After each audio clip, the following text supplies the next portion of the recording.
Hello there. Hi. Welcome in. Welcome back. Welcome to this, the 24th of August, 2026. Tonight we are continuing and potentially finishing our playthrough of Verho, Curse of Faces. I don't think we have, much left to go. We're making some good progress today, or not today, yesterday. I think we're in the final area. We probably have a little bit of stuff to go, but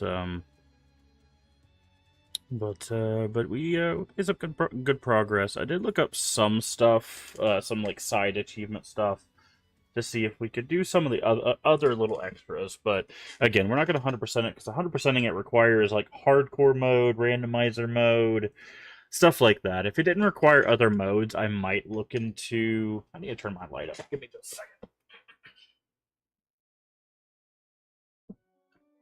second. Any better?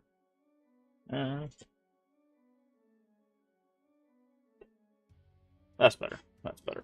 I might look into like doing most of the achievements or 100%ing it, but if it takes required like multiple playthroughs and stuff, I'm just like, nah. Multiple playthroughs are really like only reserved for games that I'm like really, really big fan of. Or if I have time to do stuff off stream, which I do not. Also, I have added a clock to stream. I saw that another creator they make widgets and stuff for stream, and they made a little clock widget, and I was like, that would be kind of cool to add to stream. So there you go. It's got the date, time, everything for you, so now you can see, and that will be on all of the screens. I thought it was a cool thing to add. So it didn't really take that much time to set up either. But we're also live a bit early. Just because I'm trying to get to bed earlier. Basically, what I'm trying to do is I'm trying to stream earlier, to get to bed earlier, to wake up earlier, so we can get back to the actual stream time I want to get to. Because my plan is if I could get to our normal stream time, which is going to be 11 a.m., we could get back to our normal schedule, and we can get the ball rolling, moving into like September, October. I think I've got Terratober stuff laid out. I went ahead and planned that. I did a lot of planning last night. I also did a lot of math last night. I made the mistake of going, hey, let me look at the backlog of all the series that we need to play through and how long that would take to do. Energized. Find what is normal. Normal is usually defined as what is the cycle of things you would do repetitively on a daily basis. That is what normal is. And that's why it changes from person to person. And that's why you can't define yourself by someone else's normal. Anyways, welcome in, Energized. But yeah, I did all the math for the series, and then I realized it's not even all the series, because I forgot a platform. So I was like, okay, I'll go through all the physical series, because that's what I want to focus on. And then I was like, okay, well, now I want to do all the series that I have on Steam. And I was like, okay, good, I think I've got all the series. I forgot about GOG, which has its own bunch of series that we have to go through as well. And I'm like, I have too much. We have, I'm not exaggerating, we might have legitimately, just in series alone, not in like standalone games, just, we're talking about like, I'm talking about game series that consist of like four or more games. No, 3 or more games. We might have 2 or more years of content. Like, consistently 2 or more years of content. It's a lot. It's a lot. So that's what's got me going, okay, I need to get back to a consistent schedule that I have set up. and I need to start doing that now. So I'm going to try to hopefully by September get back to our 11 a.m. Central Time start schedule, which is another reason why I have the clock down here, is because I want people to see our time that we're streaming. Also, the creator that made this widget pointed out is like, this actually is really helpful for making like clips and stuff, because then you have like exact timestamps on like when things happen. I'm like, that actually makes sense. Not that I'm a very clippable person or anything, but yeah, I don't know. I was like, I saw this widget and I was like, oh, that's actually really cool. I didn't think about how that could be useful. But yeah, we have a lot of content to get through in the next however long I can keep doing this. So that is what we're going to do. I've got things planned out probably till the end of the year. Next year is really where it's going to be like, okay, we're going to start focusing on things and getting through. Now, I will say there's a lot of that content that is like a few big series. There's some series that are like a bunch of games long, and that's like a chunk of time, and you know, a few of those are a large portion of time. There's a few series that are like a bunch of games, but they're not actually as long as you might think. So what we might do is we might knock out some of the more like bite-sized series. I say that as if they're not going to take a few months themselves. You know, and work through some of those while also doing some other stuff. Now, of course, we will still have new releases throughout all of that time. You know, we got like Fable, the new Fable that's coming out next year, and all of the other stuff that's going to be coming out from now till the end of the year till next year. So we'll still be cycling in all sorts of new stuff as well as all these playthroughs. I will say I sat down, and I think my goal for upcoming content is going to be this: we're going to play the stuff in September. We're going to do Terratober, and then after Terratober, our focus is going to be finishing the charity drive stuff, which is Resident Evil 0, Banjo-Kazooie Nuts and Bolts. Those will be the first two things that we do. And then we're going to do Friends' Favorite Retro and finish those games. Once we do those things, which I say three things, but technically there's 3 games in that, so it's 5 games. It's 5 games. Once we get through those 5 games, then we're gonna go. Then we're gonna start looking at what's been released, and then kind of work our way from there. Because there's going to be games like Control Resonant that we won't have played, Navalis Nights, which we won't have played, Castlevania Belmont's Curse that we won't have played, potentially Remothered. The new Remothered will have come out, right?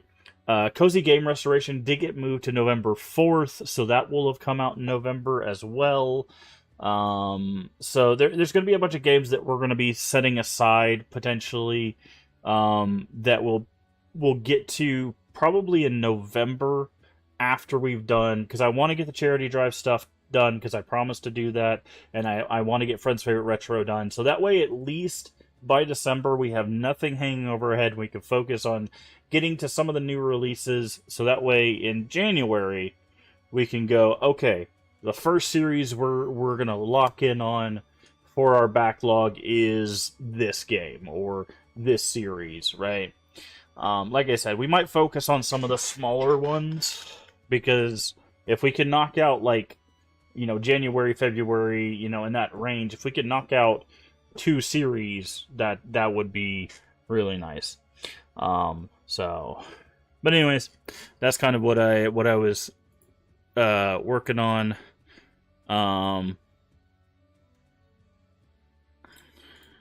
So should be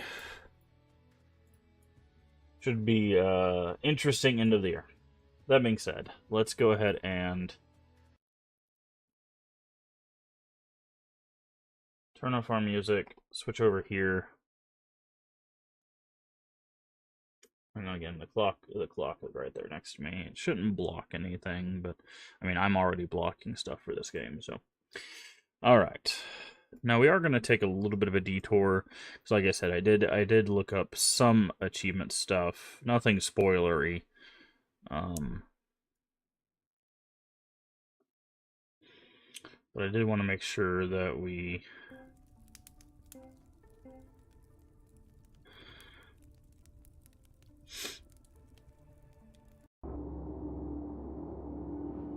got some stuff. Okay, I want to travel to the Angel's Peak. So apparently the princess comes up here after the Makers thing. I just don't know where.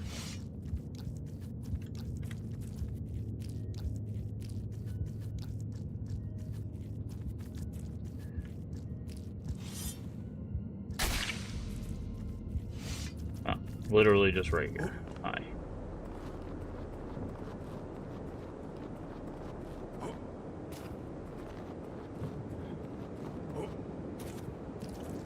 Welcome, Masked One.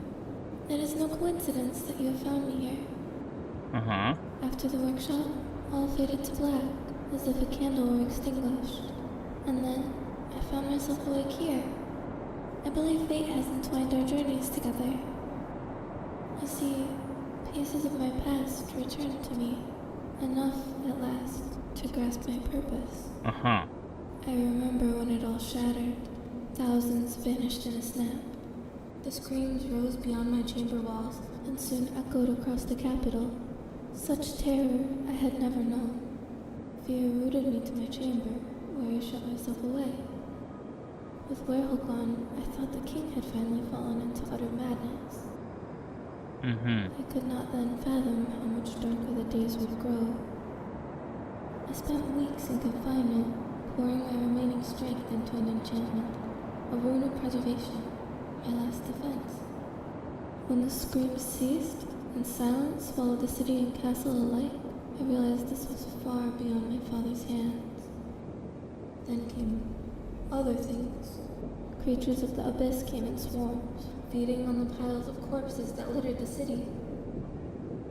It was then I understood. My death was certain. At last, the enchantment was complete, woven from the magic Verho once taught me. I believe he would have been proud. I bound my soul to my necklace, a gift from my mother, Queen Helena, so that when my end came, I might one day return. As princess and student of the Archmage, I had to survive. I had to find a way to save our people. The enchantment worked, and now I find myself here, with you. In the end, I perished, sealed within my tower, starved by time itself. My soul drifted to another vessel. His body became my prison. I recall Mount Ingle. Verho spoke of it once during my lessons, a place of ancient power veiled in mystery. According to legend, an angel cast from the heavens created these mountains, massive peaks reaching, yearning to touch the sky again. Yet, no angel greets us. Perhaps it's returned home. Or perhaps it was only ever a legend. Well, about that. But the power here? It certainly is not. The moment is upon us, Masked One. A favor I must ask of you. My body may be diminished, but my power, my soul, endures. From the moment we met, I sensed your strength, a power rivaled only by my teachers. Uh-huh. That's because we are here. Myself as tribute, that we might unite and forge a weapon unlike any you've known. Together we can save save my kingdom, save the world. Okay. I see it clearly now. The Guardian's reasoning was flawed. He had no right to keep you against your will. You and I, we both have our duties. I remember that now. You did what you must. I do not fault you for it. No longer can we stand idle while the world suffers. Mount Ingle holds incredible power, power that I can tap into once my soul is free. Please, cast me into the abyss from whence I came. Release my soul from this shattered vessel. Only then can I return to you, reborn. Yes. Thank you, Masked One. Our fleeting conversations, I shall miss them.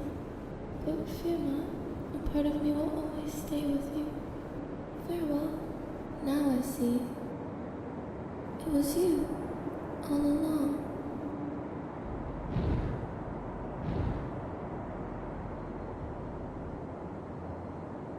Oh, hello. Can I have that? Maiden's Great Axe. Release Sorelia's soul. Thank you, Masked One. Hello? Light. Axe-like weapon transformed from the last uncorrupted Iron Maiden. Weapons infused with ice magic. Even though it says light. Likely result of absorbing the cold from Mount Ingle. Nice. Okay. Very cool.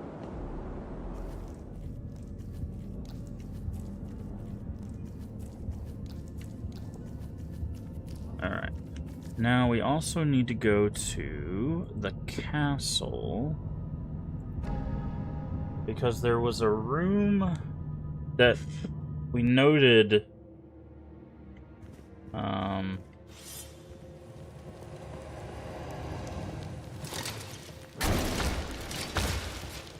that had elements on the wall, and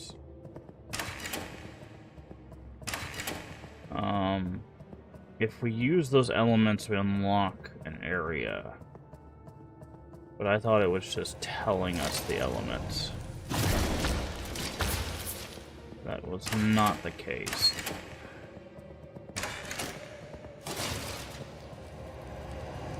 Let's see, yeah, that guy's gonna hit me. Do I have light? I did not.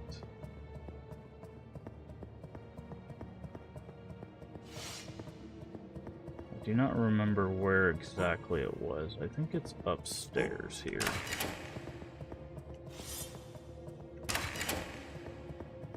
We'll find it. Thankfully, it's not too difficult to...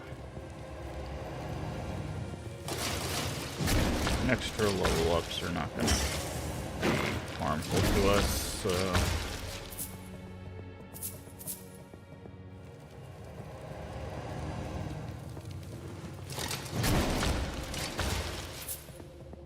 But yeah, we're looking for a room that has the elements on the wall.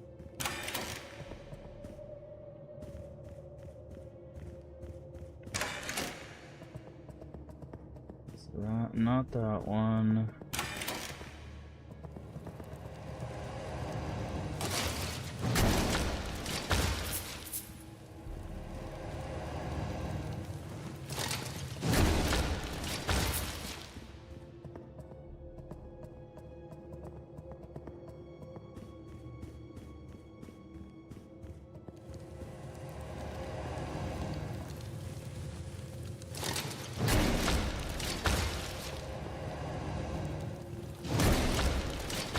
The reason being is there's a achievement to get all the legendary weapons. I think it's the last legendary weapon we need after the one we just got. I think it might be in here. Yep, might be in here. No, this isn't it.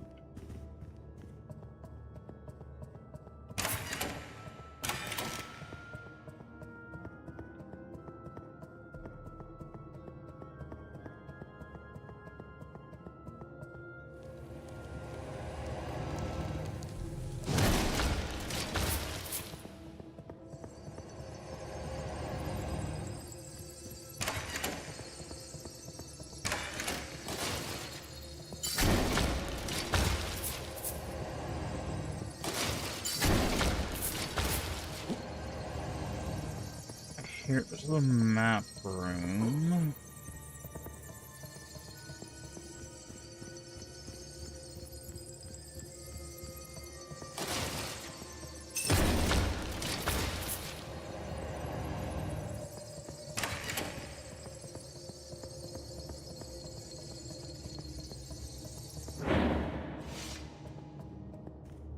Is this the throne room?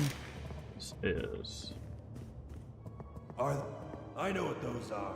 Saw a mage once. He was the greatest mage the continent has ever seen. The Archmage of Moiger.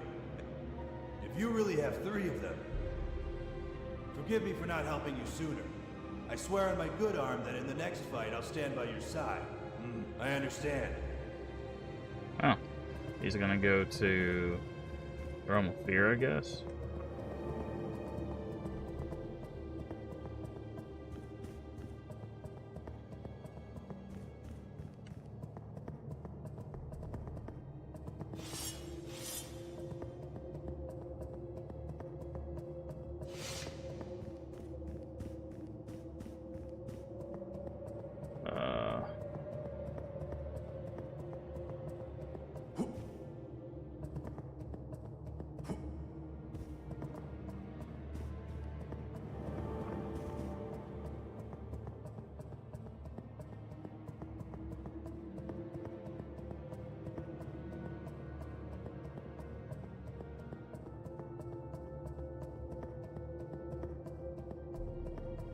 Let's see.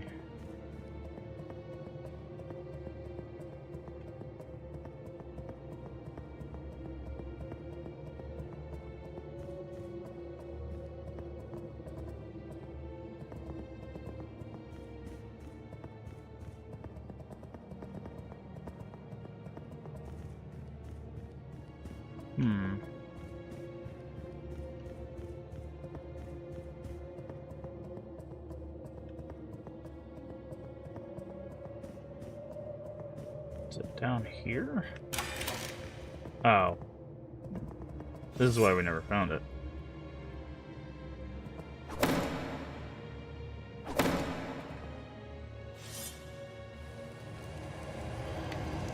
So we never used this.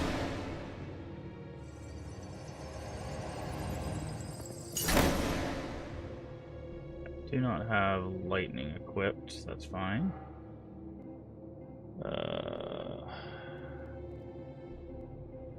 Lightning, sort of Divine Refuge.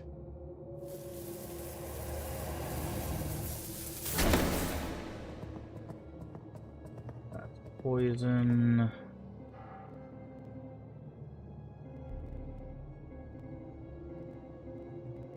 Poison instead of lightning.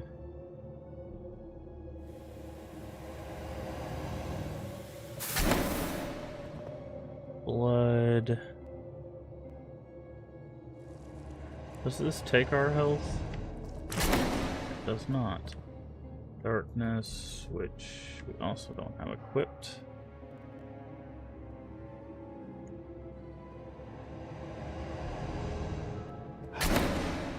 And then light, which we do. Air we do. And there it is. Aslan. I knew that name. Aspect Ruler. There we go. We just got the achievement for all legendary weapons.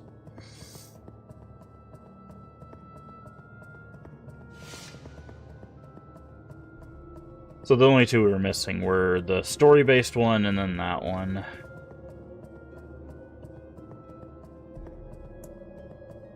Which we just needed to know where the princess went. Okay, level up. Okay, resistance up some more.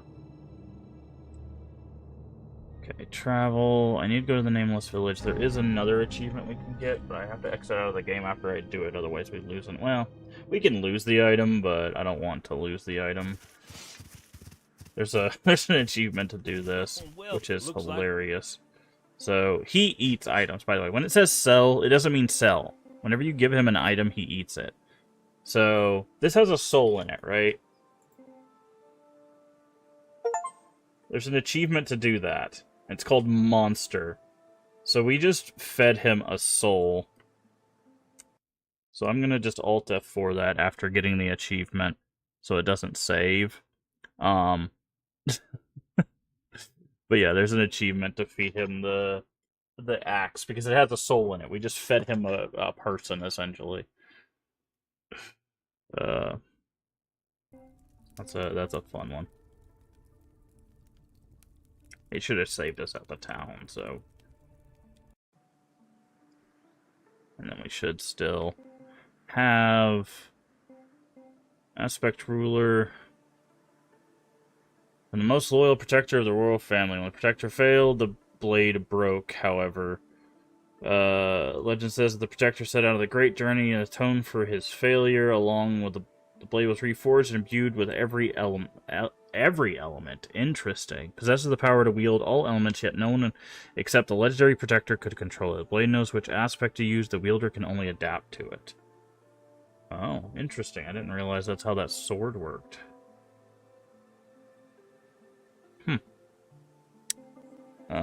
But where's it at? Yeah, there it is. Maiden's Great Axe. We still have it.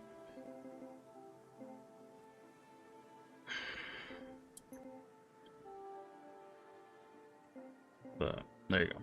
So that's how you get that achievement. I'm trying to think if was there any other achievements that I knew that we could get.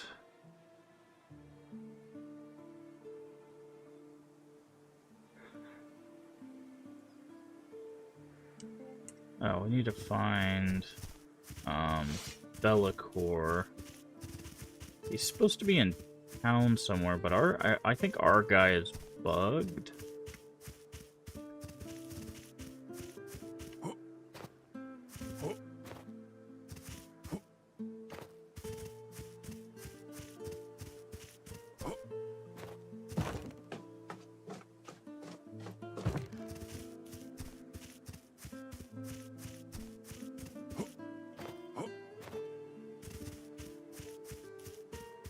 I think we're supposed to talk to him. We're supposed to talk to him again after beating the demon, but for some reason it wouldn't let me talk to him again.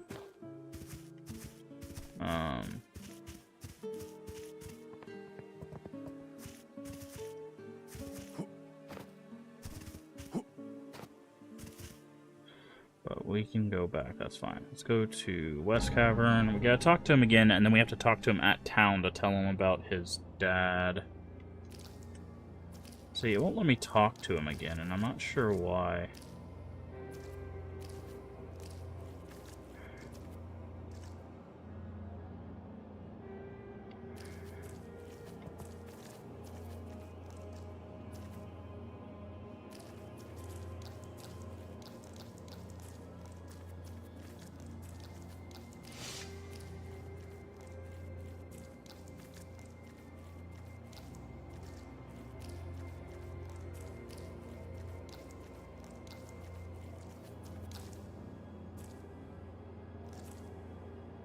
Okay, so this one might be bugged.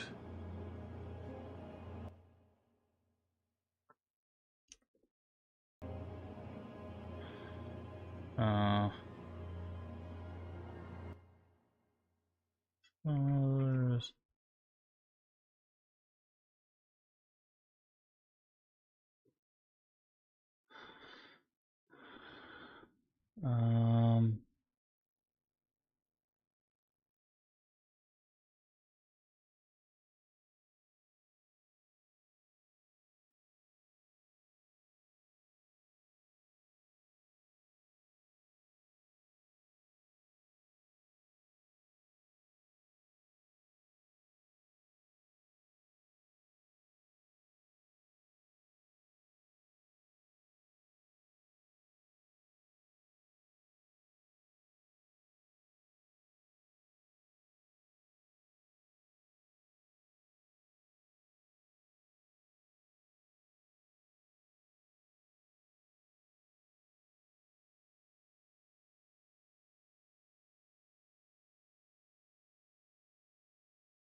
Okay. Sorry, I'm trying to see. I don't know why this one's not working. Okay, that's fine. We'll just move on. I don't want to spend too much stuff on this.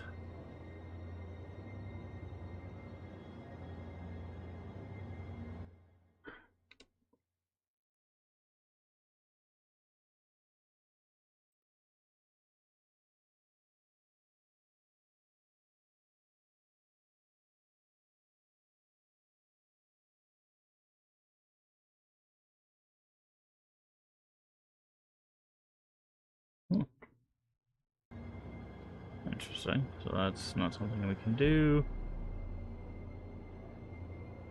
Can't do that one. Okay, we can go back for that one.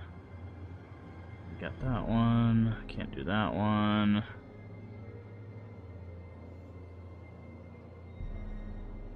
Okay.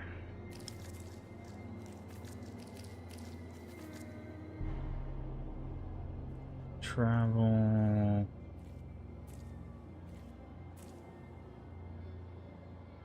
I think it's here. So there's a fun achievement here. So these guys, if you just hang out here,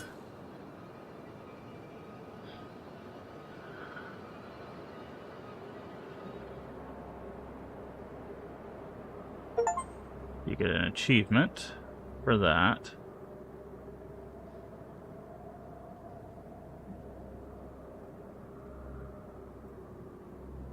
Okay. So I think the only other one that we can do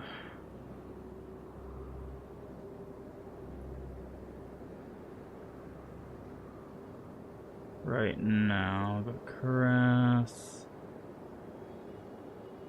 scroll.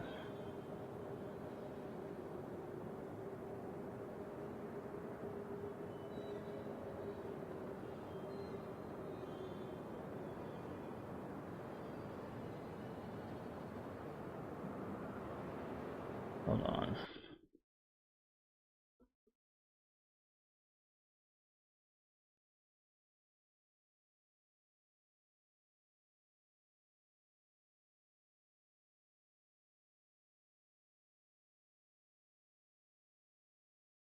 Oh yeah, that's what it was.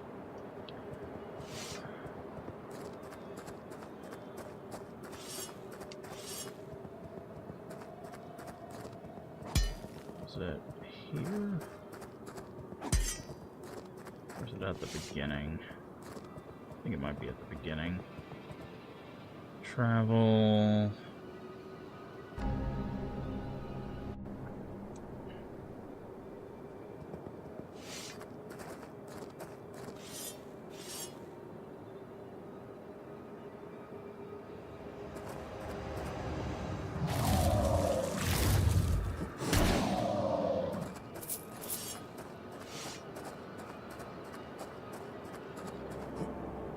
There it is.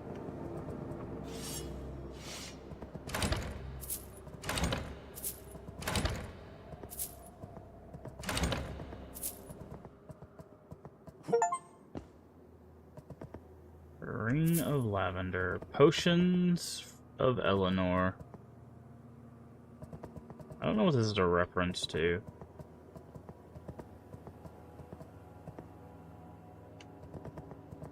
Might be a different game or something. There's that one.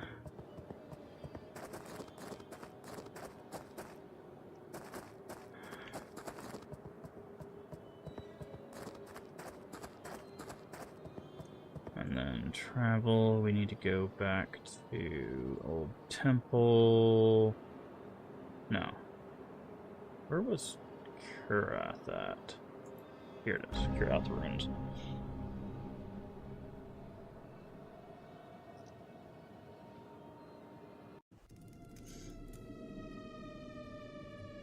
Where? Okay, we need do need to switch some stuff up, so let's do, where's our light spell for now? Let's do light.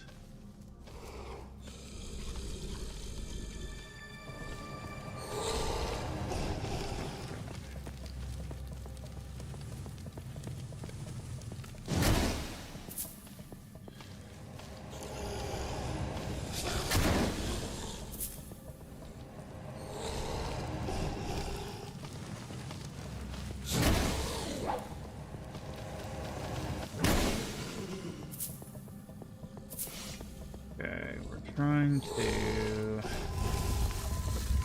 I want the long way, I think, but... Okay, this is where we want to be.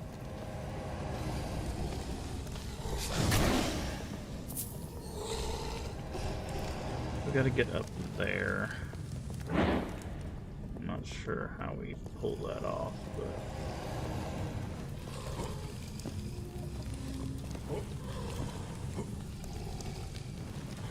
Okay, we can't jump. Okay. Not like that, I guess. Oh, wait. I guess we gotta go this way. Up here, up here.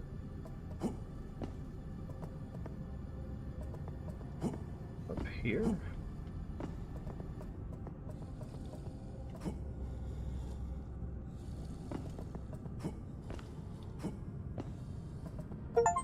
Ah, there it is. Single gold. Alright, now we can swap this. Divine Refuge for light. So there's that achievement.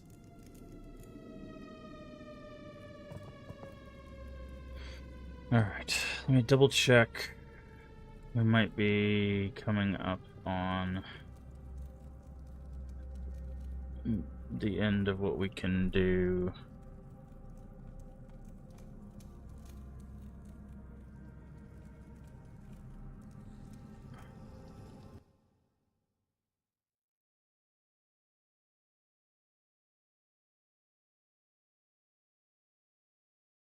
Oh yeah.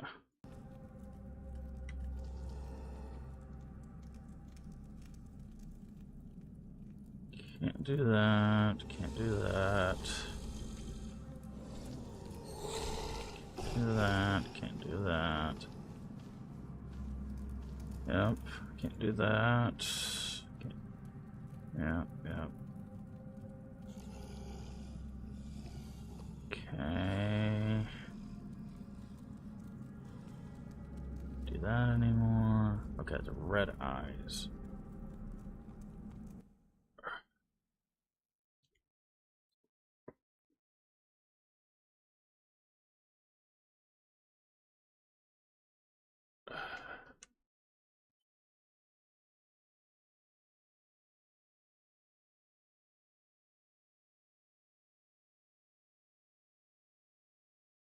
Okay.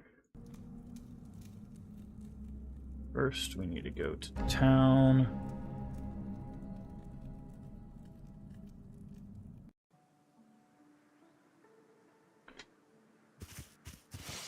And we need to grab some stuff. We need this. And then we need, it's called One with the Wind.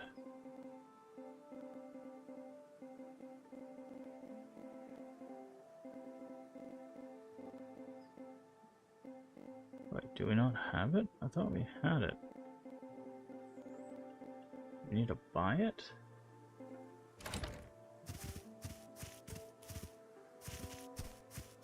I see you brought one of the scrolls I asked Oh, for. we didn't give him the last scroll.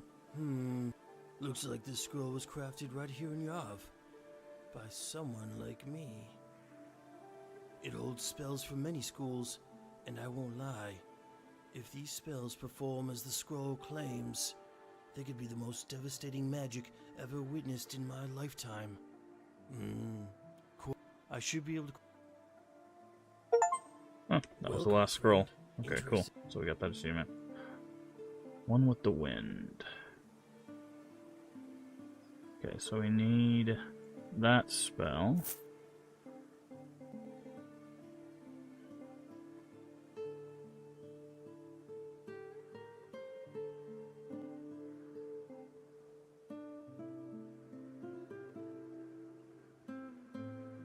More gold to cast carriers, the stronger their attacks become. Each time the caster takes damage, they lose a portion. Oh, that's interesting.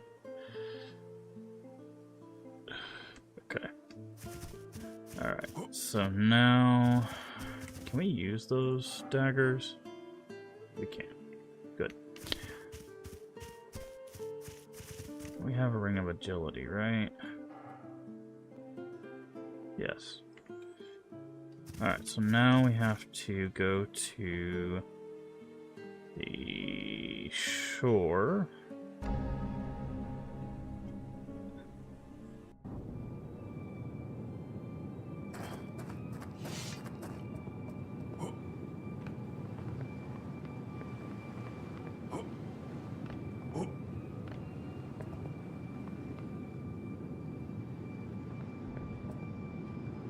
And then we're supposed to do this.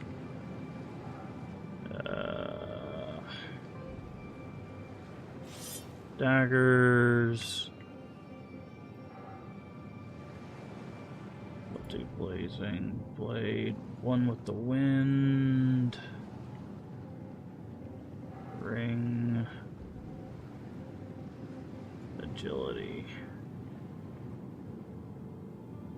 Okay, so that's how you backstep. Got it. Sorry. This has a very particular setup, so... Red-eye daggers. So I'm trying to... Agility... Runes... One with the wind... Alright, so...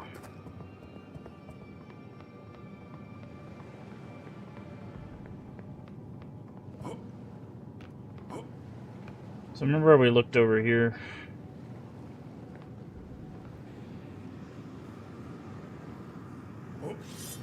Oh, I switched weapons. That sucked.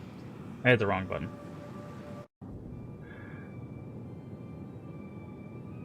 Alright, so let me test this real quick. So if I do this and then... Is that how that works? Okay.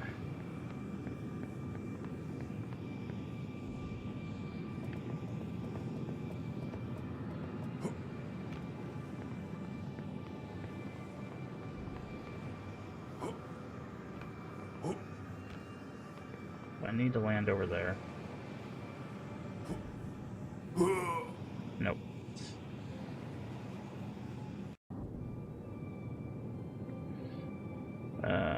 Rune. I did put the ring on, right? Ring of agility.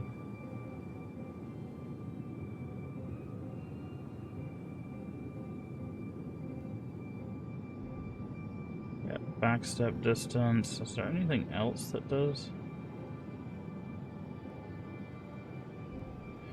Backstep distance.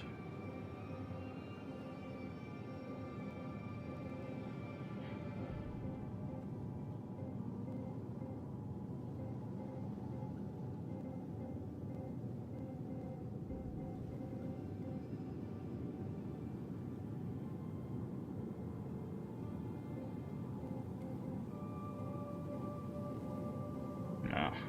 Wait, what did Ring of Lavender do? I just realized I didn't even look at that one.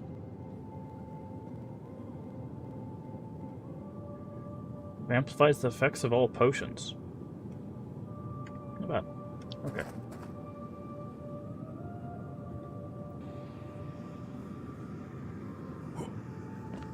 Yeah, okay.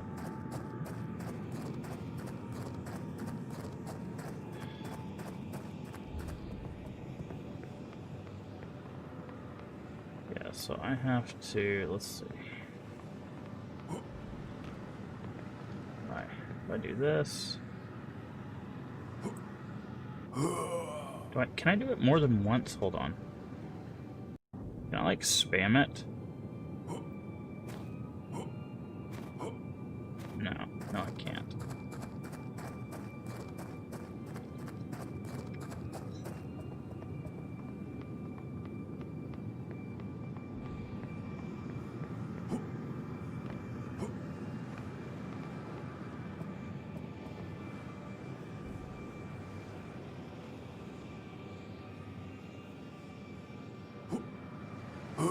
Dang.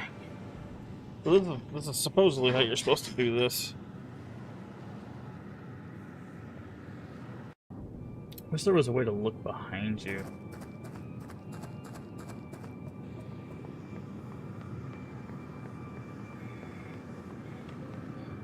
Does your stats give you more backstep distance, I wonder?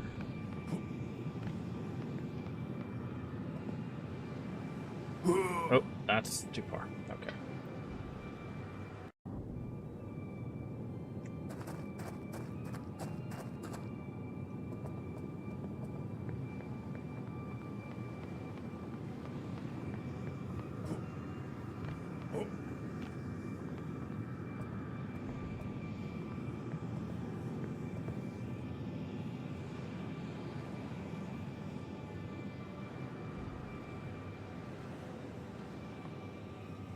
Oh, I was like right there. I'm trying to maybe jump first and then do it. Like jump out and then block. See if it'll work like that.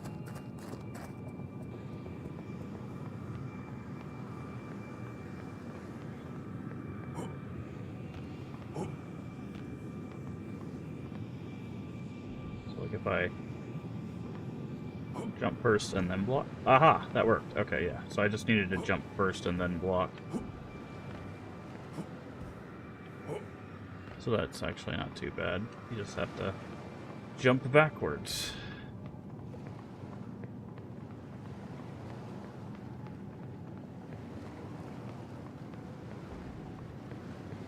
It's supposed to be a note or something. By the way, the way you're supposed to find out about this is... Remember all that stuff that we were taking screenshots of? It's a, I think, Caesarean cipher. Remember I told you it was a cipher? It's a Caesarean cipher, but you're supposed to know the number somehow. This talks about how you think you're clever, blah blah blah. So it is a cipher. There's the thing, by the way. If you're wondering what it references, it's... There you go. So it is indeed a cipher. And thankfully, we brought a useful spell with us.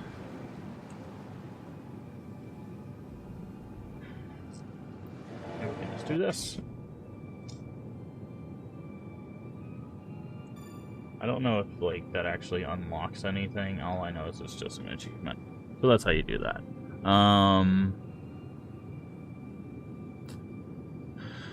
Alright.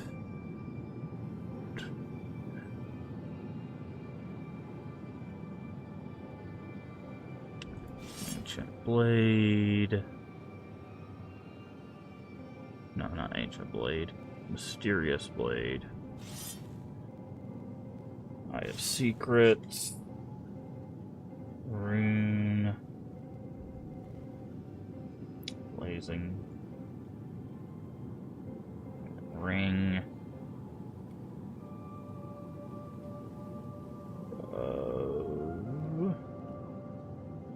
Knowledge.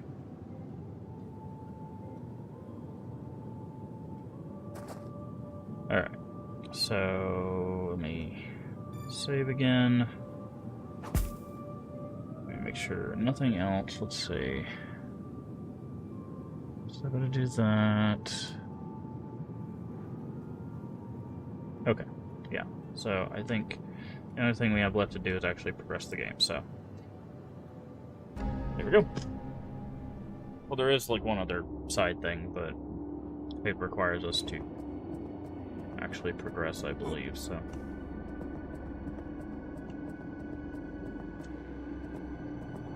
Wait, hello?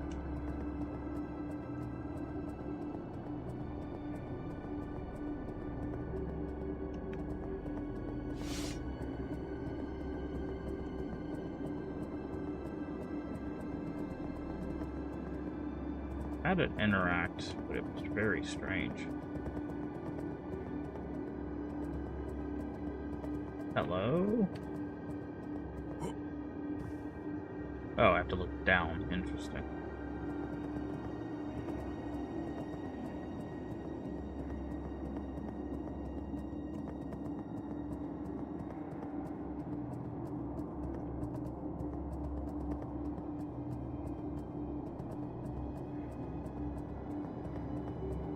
Is there really nothing here?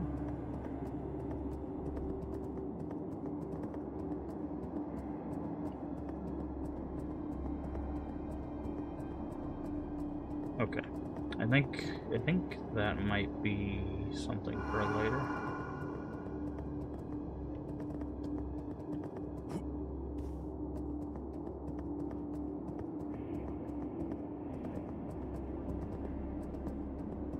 Alright, let's get to work, shall we?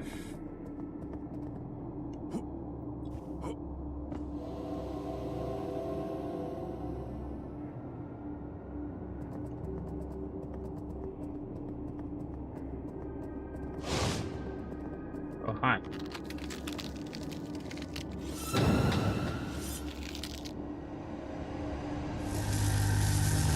Nice laser beam.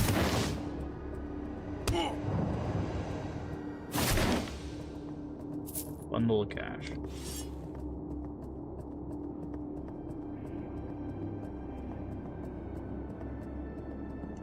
Gotta make sure we look for a torch. Oh, where'd you go? Oh, well, that's rude.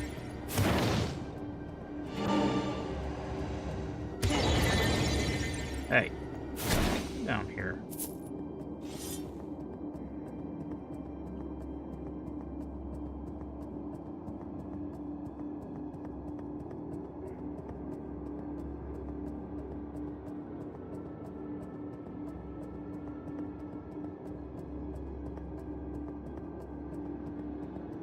Still no torch.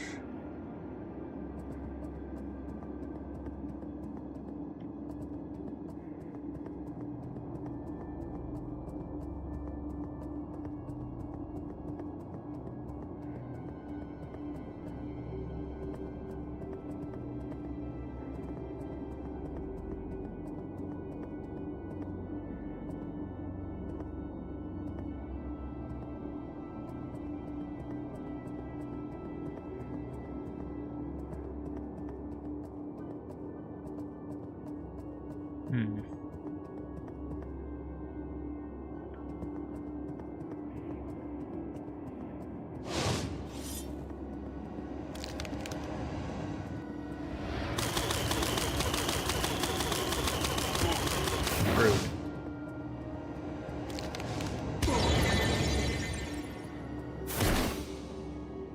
Level up.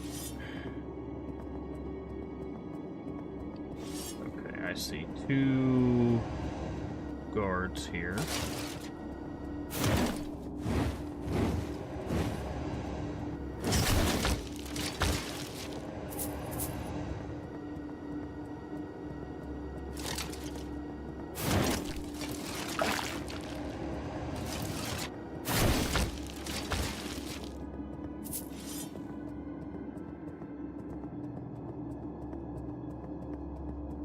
That in a second. By the way, what we're looking for is there's potentially a hidden green torch somewhere. I could look up where it is, but I don't want to spoil what the area looks like. So I'm just looking by myself. Rev steel, nice.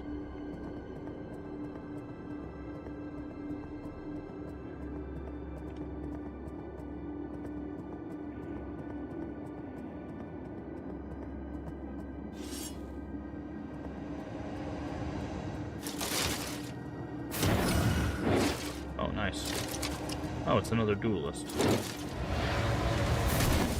Ow. Okay, that was still. Keep going.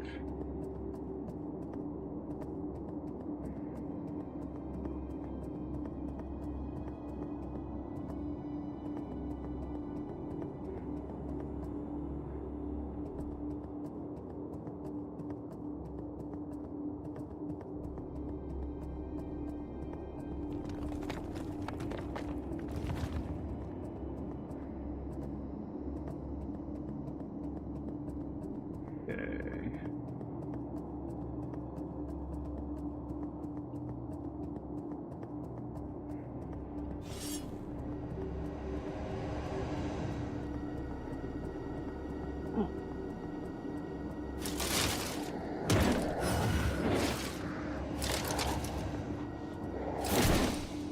Wait.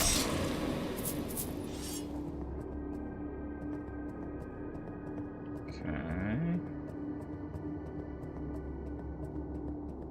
This is so weird looking with the movement. Oof. Am I gonna have to go up there?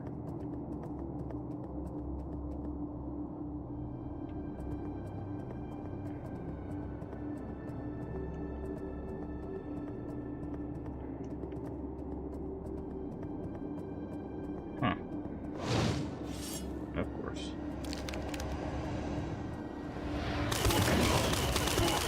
Oof, oof, oof. Okay, okay, chill out. Bye, money.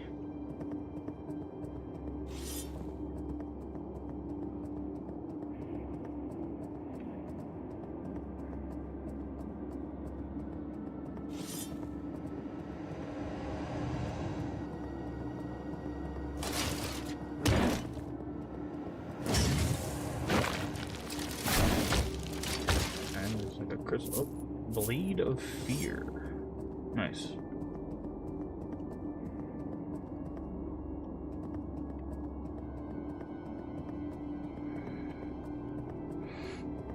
Is this another portal?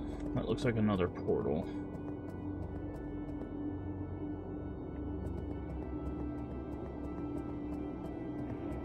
I'm guessing that's a shortcut.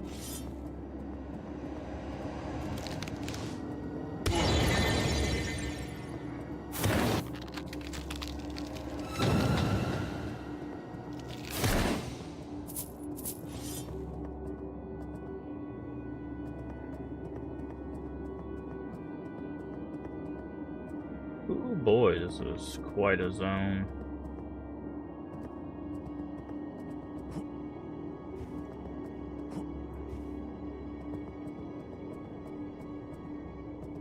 Oh, this is probably a rope down to...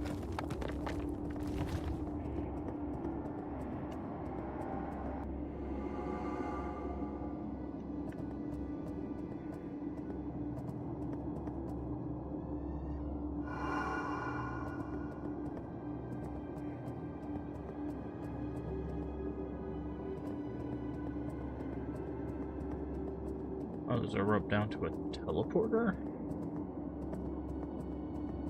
Interesting.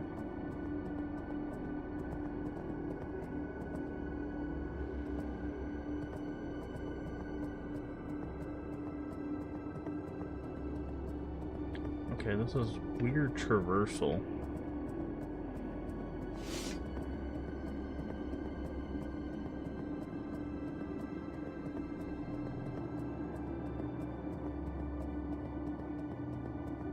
This, I'm guessing this one goes there.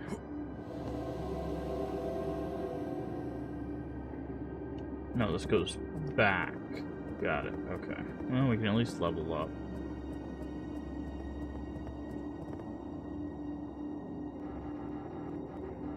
I'm gonna try to get resistance up. I don't think 100% resistance actually means 100% resistance, but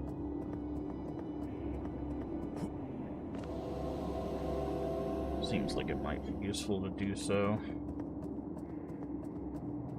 Okay, yeah, I see that wrapped around. Okay. Yeah, so aim for the bottom of these things. That seems to be... Okay, we can also go this way. Oh my, okay.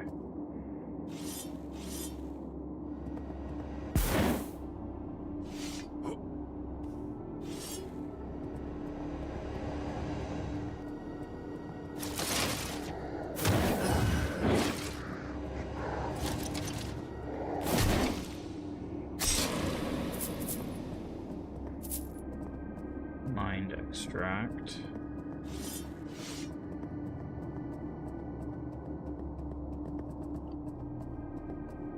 I really thought there'd be a torch in here.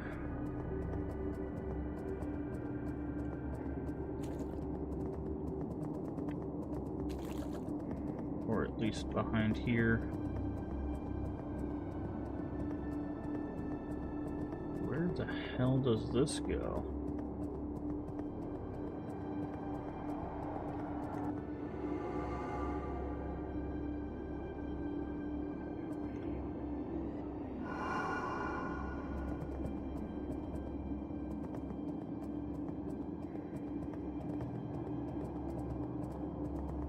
Go back up to that island.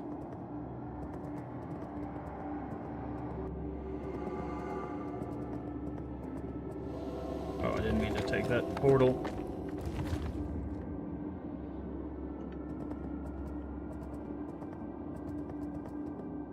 Okay, hold on. Let's go back. I didn't mean to take that portal. I thought that was a crystal that we had to interact with.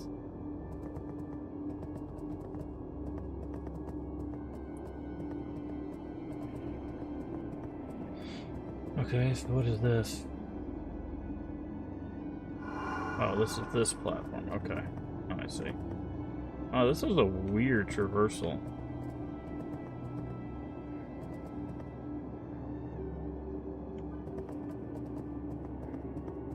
It's very strange.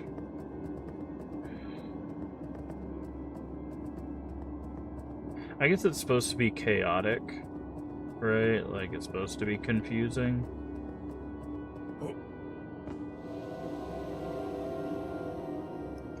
So where does this one take us? Yeah, this takes us all the way over here. So there's something there.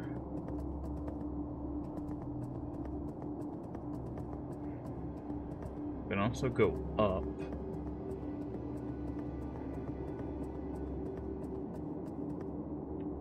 Another, it looks like mind extract this way.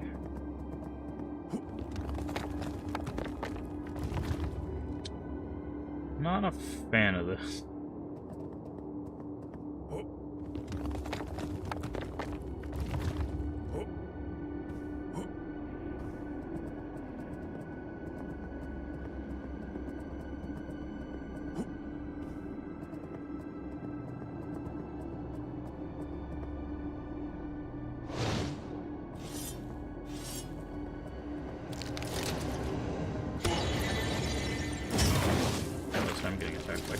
Creatures, this is not good. Get rid of you first.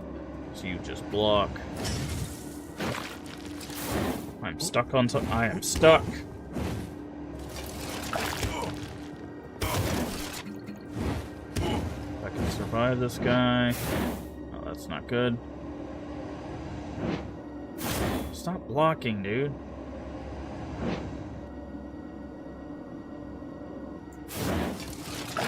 Okay, this is not fair. I'm literally stuck in geometry, dude.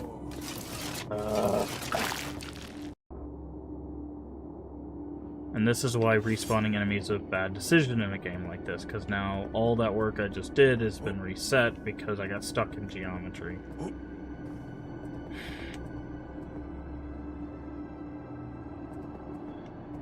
Wait, I did this.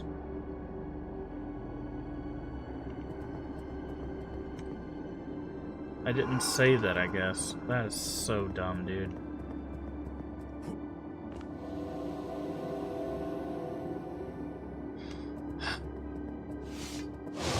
See, and then the enemies respawn because of they decided to go with more of a Souls-like mechanic instead of a Kingsfield mechanic. And this is exactly why Kingsfield doesn't do this.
This place is gonna be really annoying.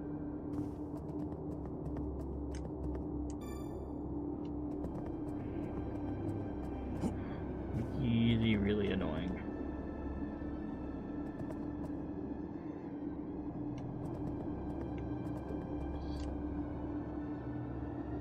Okay, we're gonna continue going the way we are.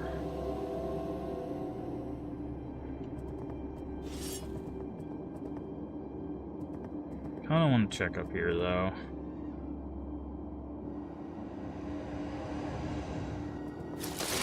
This looks fun.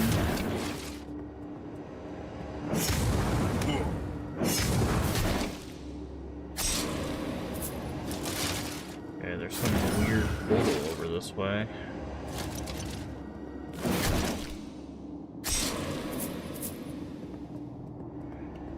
Let me guess, there's gonna be a flying enemy.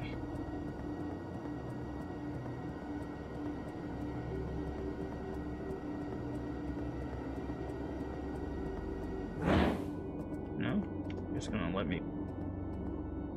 You're just gonna have the weirdest hitbox on this life extract as possible. Okay.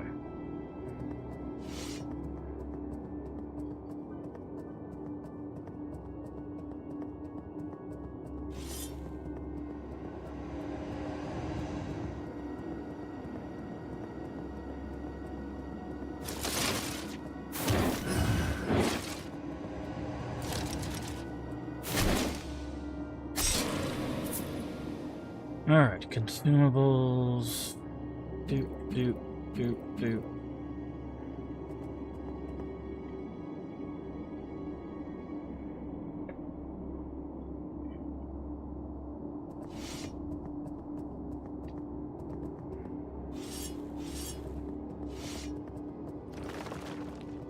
Oh, good lord.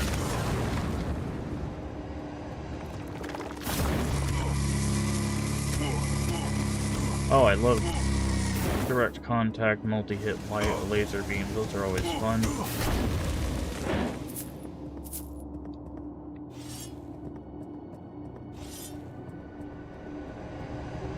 Guess I should clear out this area before I even try to. Go ahead, stand up, come over. Oh, cool, we get ranged attacks, yep. Makes sense.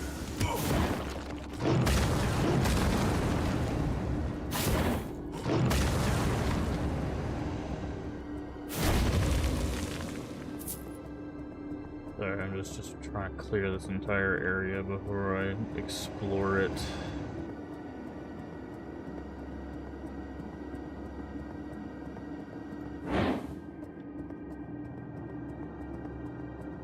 Okay. Alright.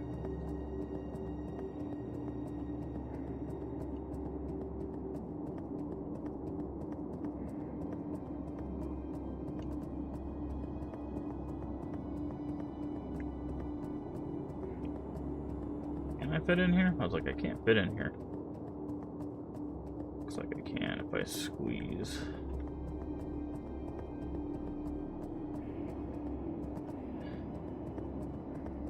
What the hell is that?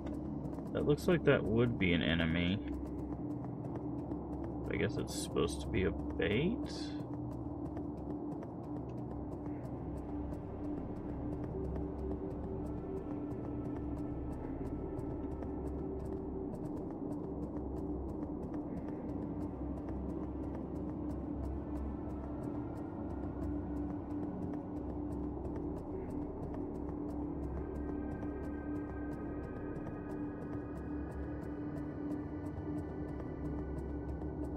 Problem is there's a lot of open space here, right? This is, I feel like, a good example of stretching the game out. Because, like, look at, like, we fought 3 things here. Like, it's just so much wasted space. It's a cool environment, but it's just wasted space.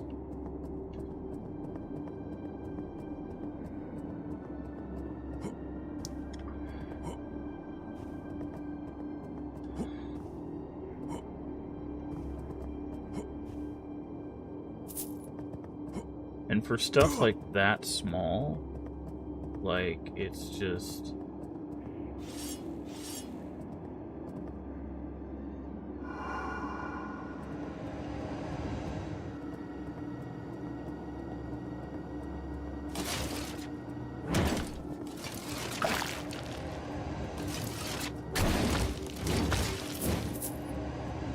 I hope this isn't the place I got stuck in the geometry.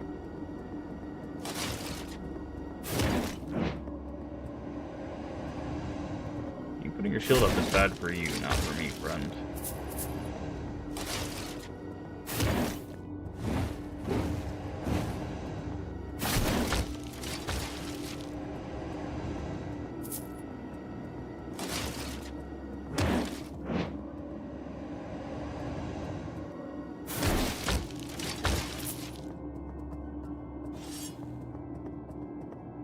Like, see, this would have been a good place to put a torch or something, right? Like, you have like a thing pointing towards it, and there's obviously nothing in there.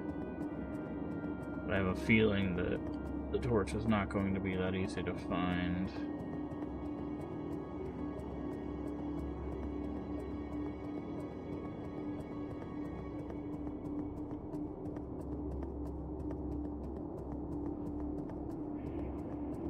Probably will end up having to look it up.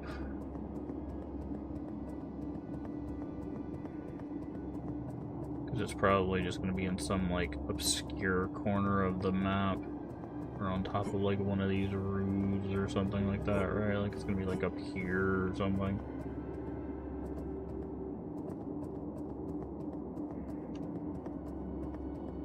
Like, oh, you didn't check every single house in this giant empty space. How dare you?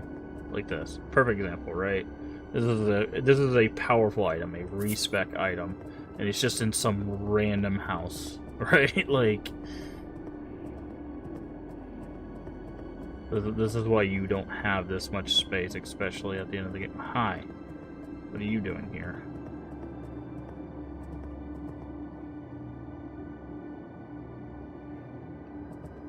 Ah, there you are. I've been searching everywhere. Looks like we got separated. No matter. The important thing is that we found each other. I'm betting you're thinking the same thing I am. That massive tower is where we need to go. Uh-huh. This is it. If I survive, they'll remember me. Not as a thief who vanished, but as the one who refused to be forgotten. Lead the way. I'm right behind you. That sounds like a terrible thing after you said the thief who's forgotten, but sure.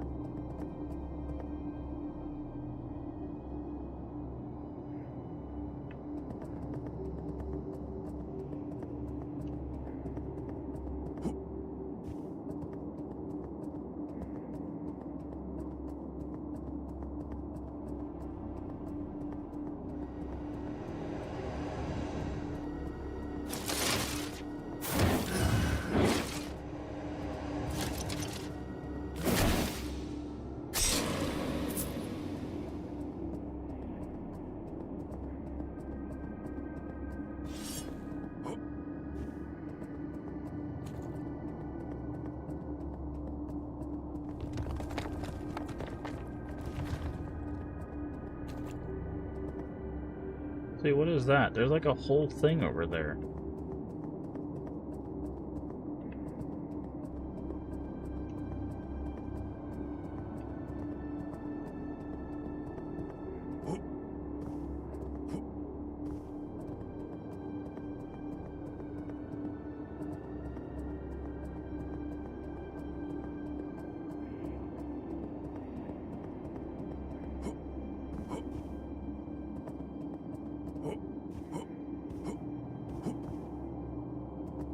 Hello?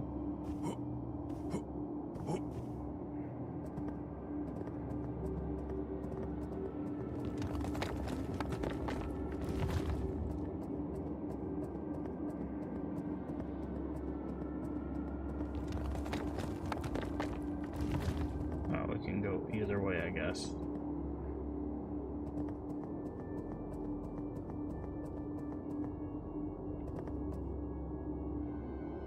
Is that where we came in from? It is, okay.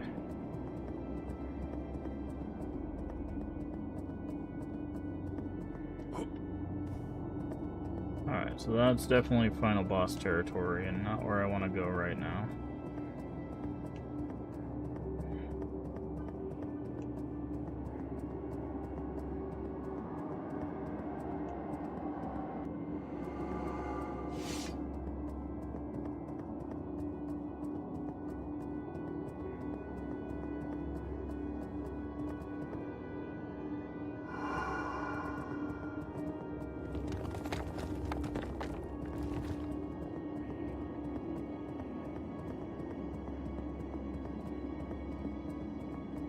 Okay, does this take us back to the entrance?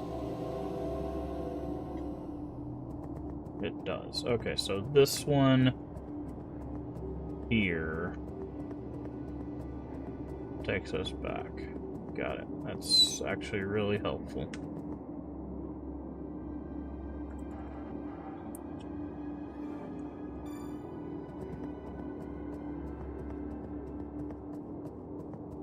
Alright, I want to check what's up there.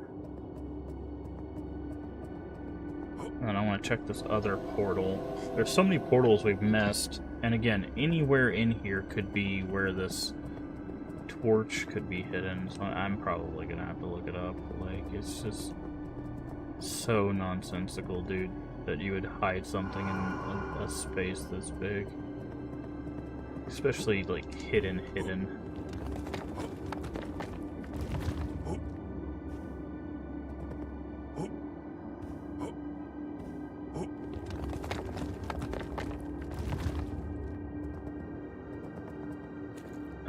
I hit the spacebar. This is exactly why I went back and saved. God, this jumping puzzles in a game like this, man.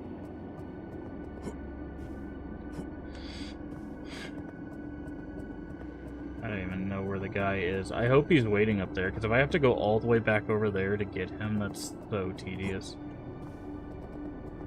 Probably do.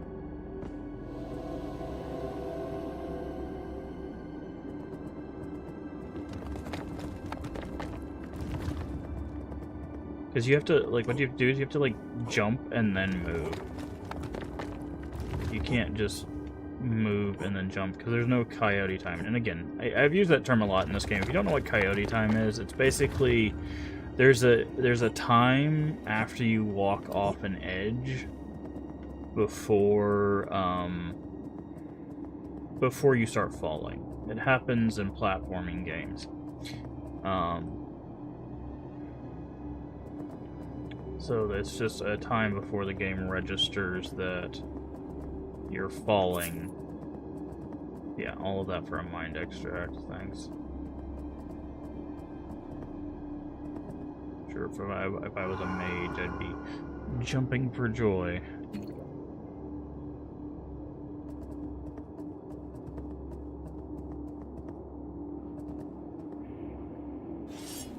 Okay, so what I'm gonna do is I'm gonna go back. I'm gonna do this. I'm gonna use this portal because I don't know where this one goes.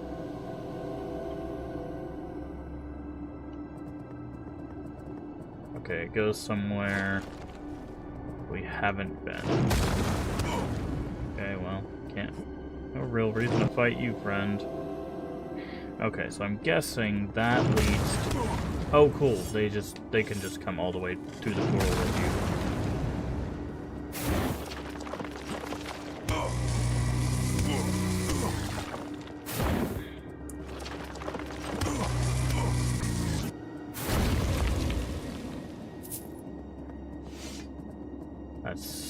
That makes zero sense.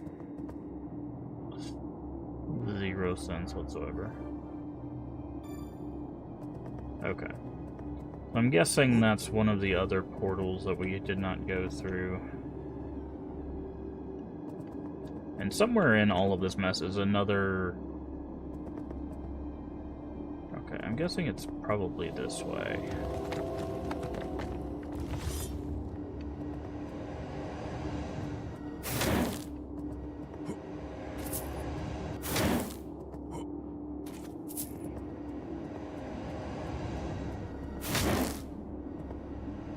Oh, that's gone forever. So is that. Yeah, make them roll downhill away from the player. Yeah, that makes sense. Yeah, it's probably somewhere here.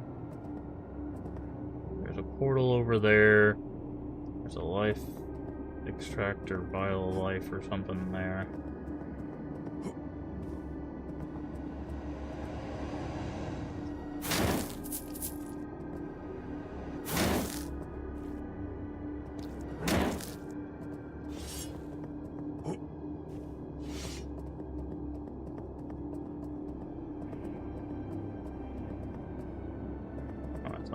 Something appeared there, but there it is. Weapon.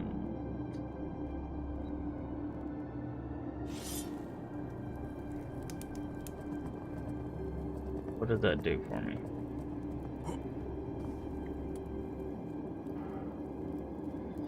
So far, nothing. Okay. I'm gonna look up if there is anything else.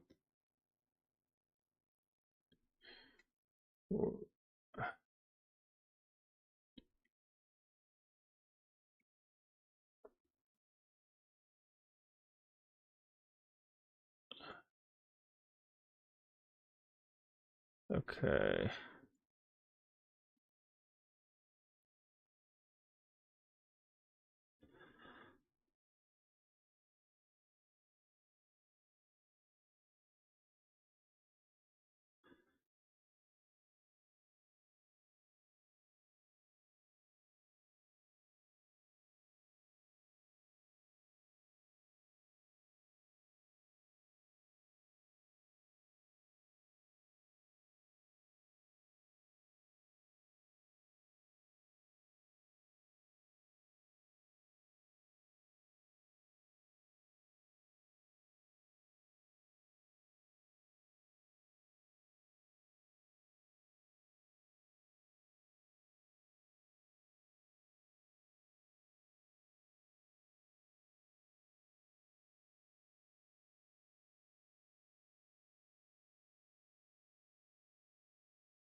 Oh, interesting. So that is the last torch. However, what it's supposed to do, which we'll get to in a little bit, is make something accessible, but it doesn't make it visible for some reason.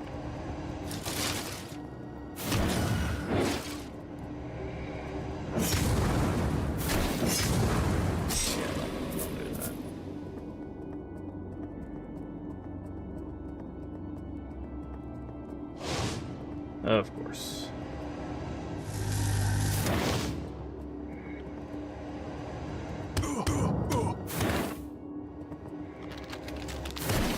Just go away, please. Thank you.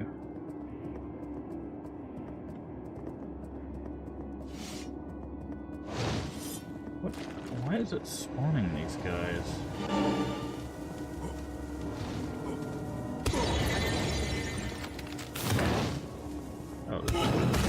This is gonna hurt. Why are you body blocking for him?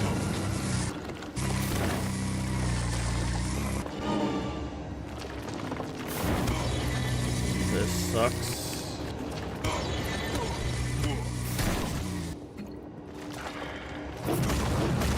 I love how they're like, hey, you got the torch. Now let's put a bunch of enemies that make no sense just all over the place.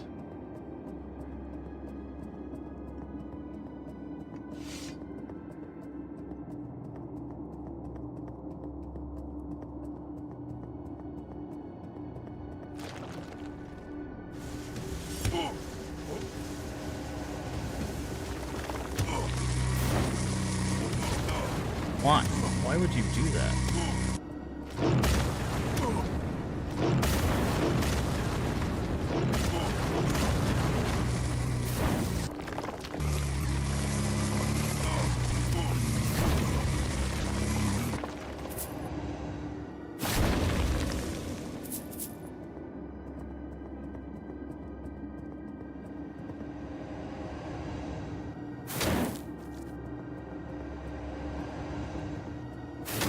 have no idea what this area even is. Like, why are there just a bunch of monsters here?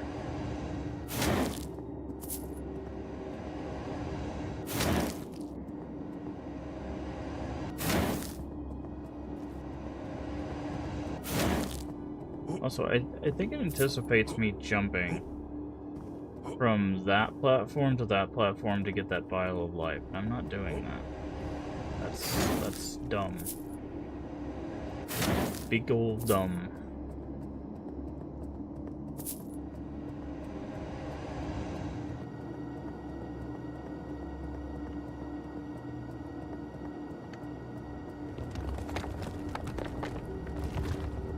Why would I do that? Oh, I have to get up there. Okay.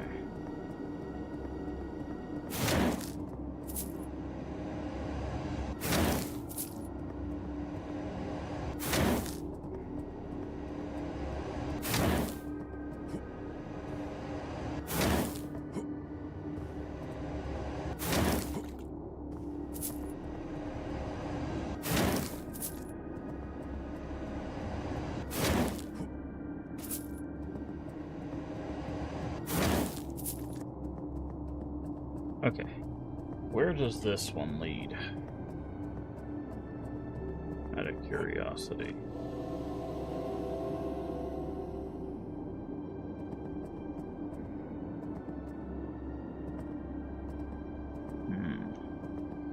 I have no idea where I'm... Oh! Okay. Now I do. Yeah, I know where this is.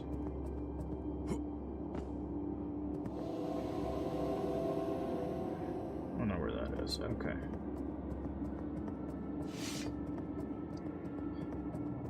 Yeah, I love jumping in this game. It's great.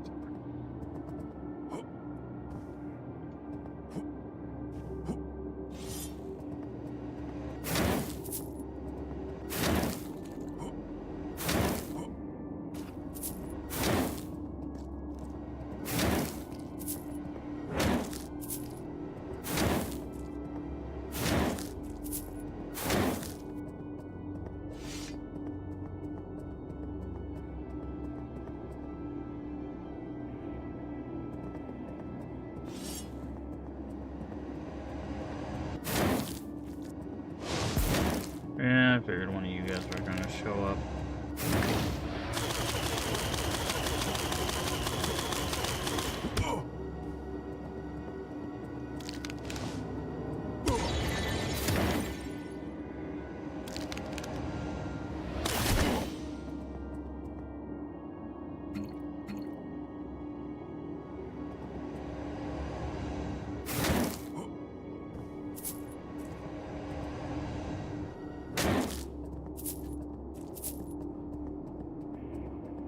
Okay.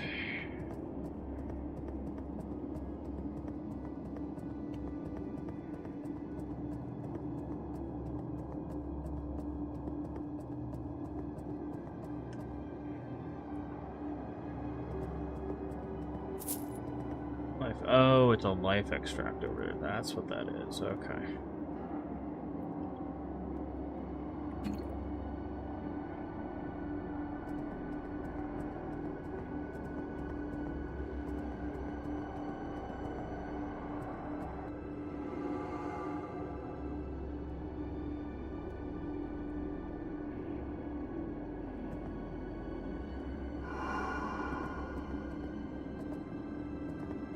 That's it.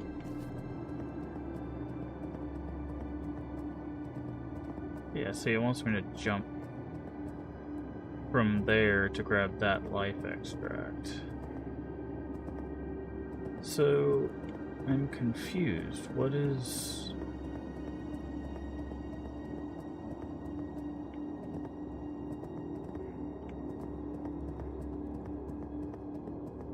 So that takes me back to a path over there, right?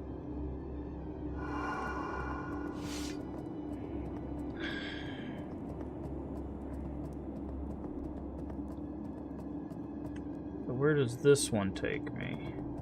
We obviously haven't been up here. I haven't checked this one.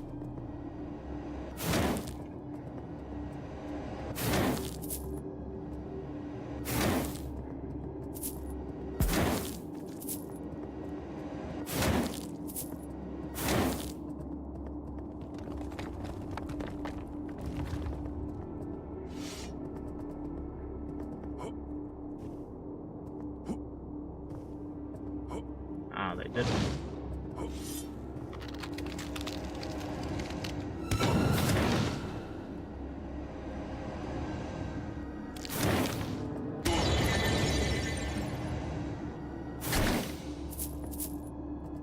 They didn't want me to do that.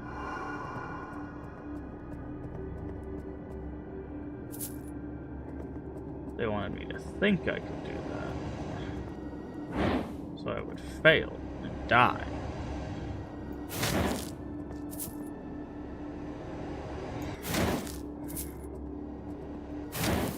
Fine.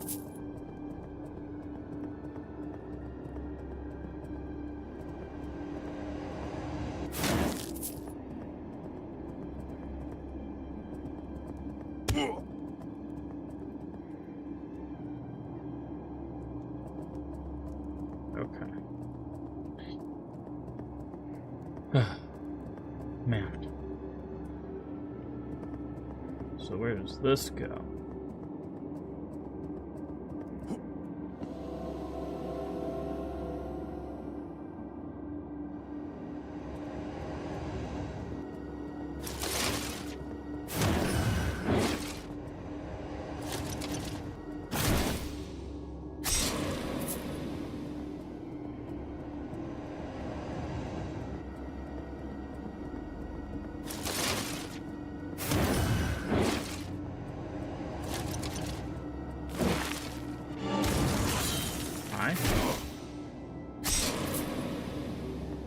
Is there like a ramp or something? What am I doing here?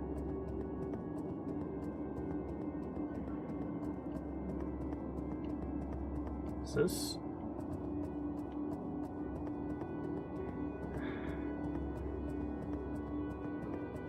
Okay, there's a red knight there, which is not very inviting.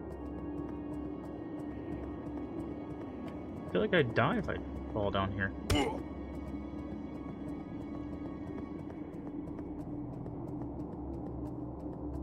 So where the hell does this thing go?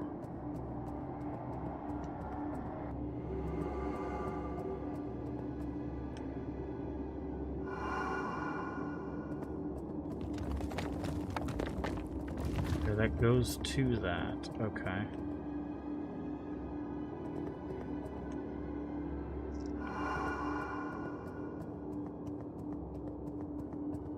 And this is the other portal, right?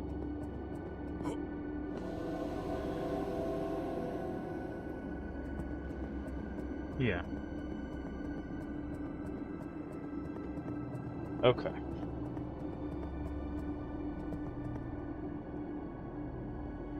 Level up. Okay, confirmed. So now we have where that goes to like a mini boss kind of thing.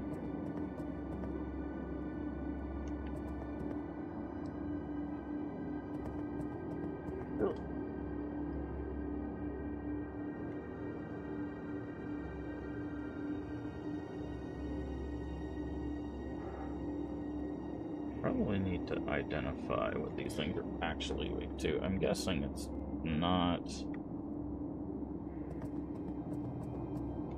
So, okay. But I need to get to. Hold on. So I think I need to go here. And then I think it's. Worry about these guys. Okay, we saved, so we're gonna do a little bit of testing. Okay, see, that's where that portal went.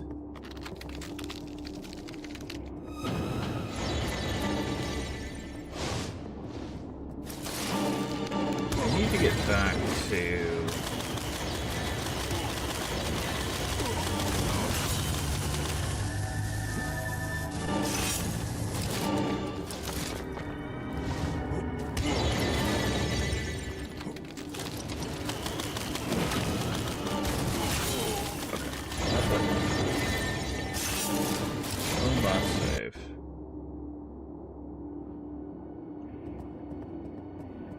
So not that way.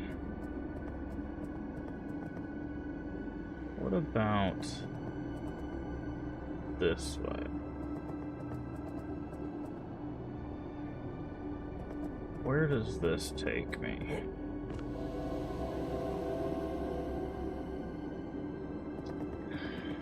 Okay, yes, this is where I need to go. I need to get back to that platform, I think. Either that platform or this platform. It's one way to test. So, the torches are... Ah, yes, the torches are supposed to allow us to get in here.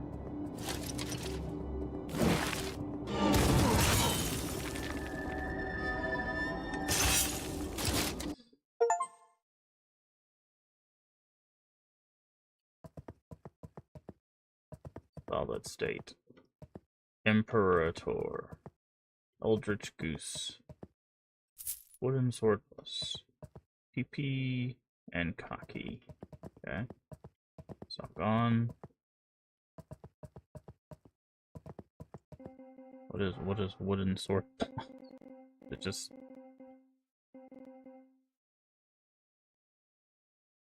Why would you break it, you monster?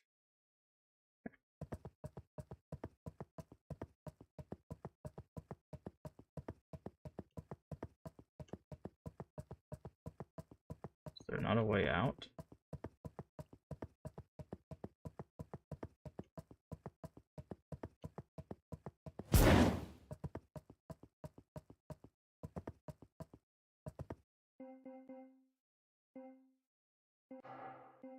Okay. So I'm wondering if, like, you can go into each one of those?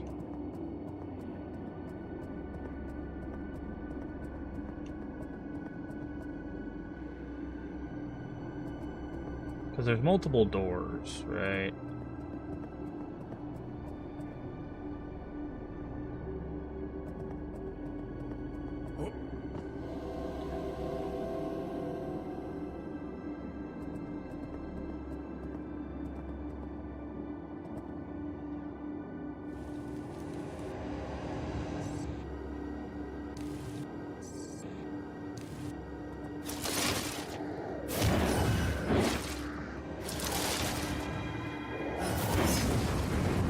Why did that not do any damage?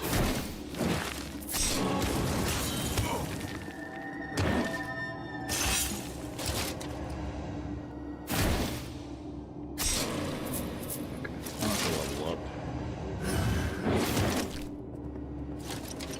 Because there's 3 doors.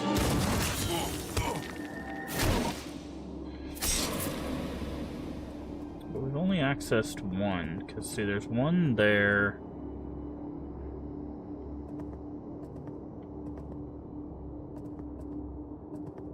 One there, one there. How do we get over there?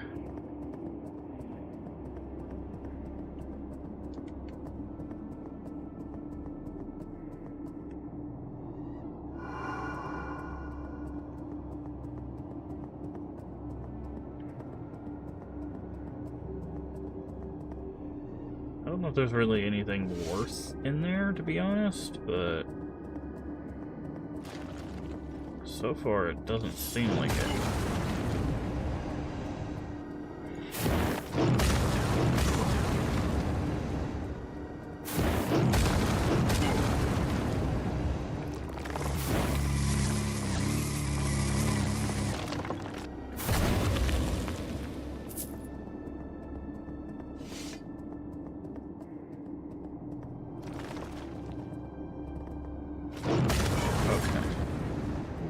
Chill out, dude. See, this is what I'm talking about. Like, sometimes they just, like, decide that they're just gonna, like, hit you for 1,000,000 damage. But your damage is so inconsistent by, like, a fraction of a stamina.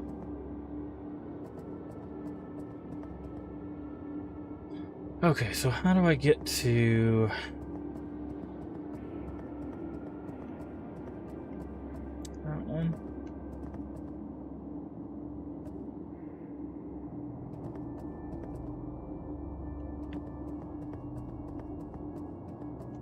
Okay, looks like I can go down here.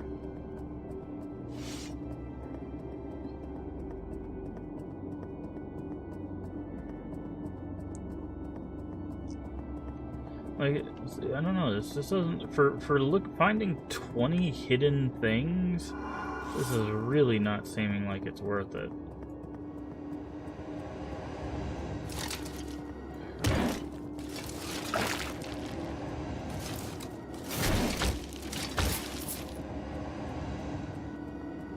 Which is really disappointing.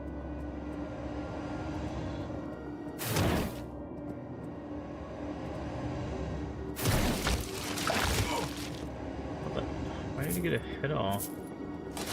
He was dead.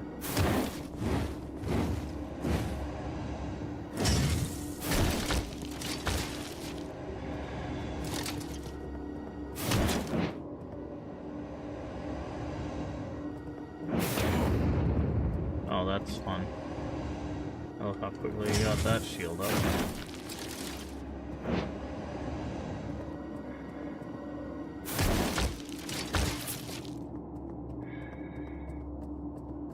Okay, so now we go this way, and then we can go out to that guy, and then cross over.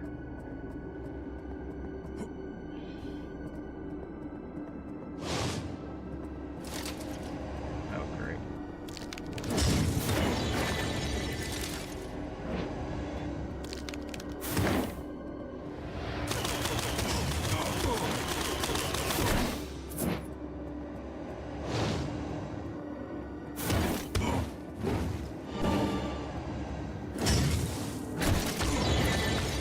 The hell just hit me? Oh.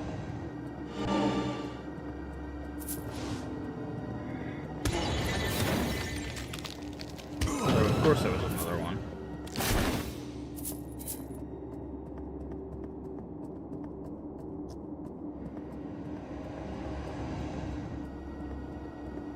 Man, I sure hope this bridge connects and not makes me fall to my death, because otherwise all of this would be a waste.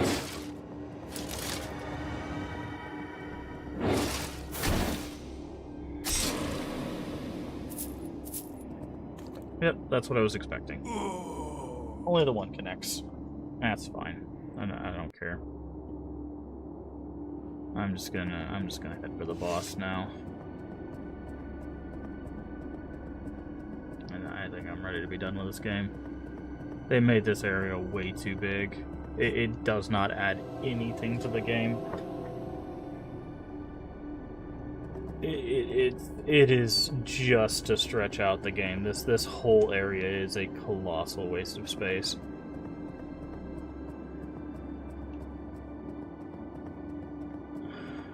It is just so much space for nothing.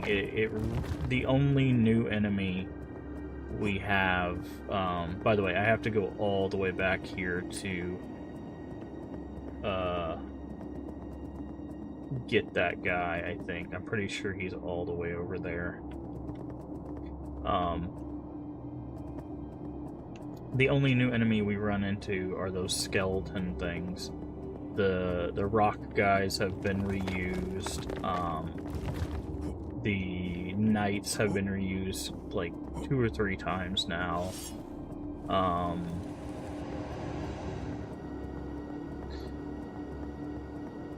Like, this area is just far too big. Like, it doesn't even play into the aesthetic of the game, really. Like,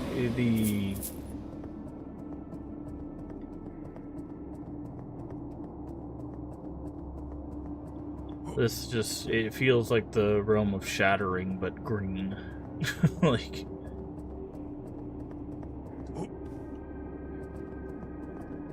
Yeah, see, I have to come all the way back here just to get him. That is also very poor programming. What they should have done is once you talk to him once... Oh no, he gets stuck here. That's what's happening.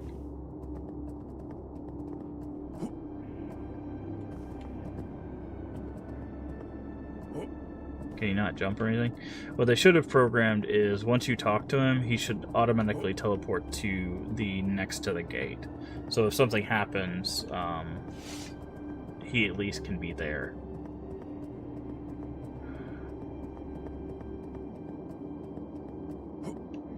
But what's happening is he's getting stuck over there.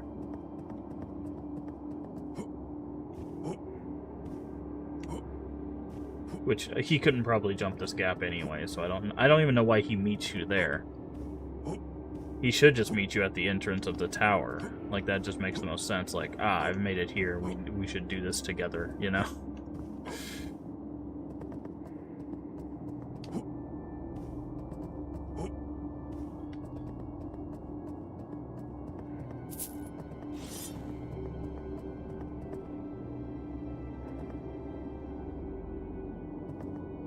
Only after he's defeated will it disappear.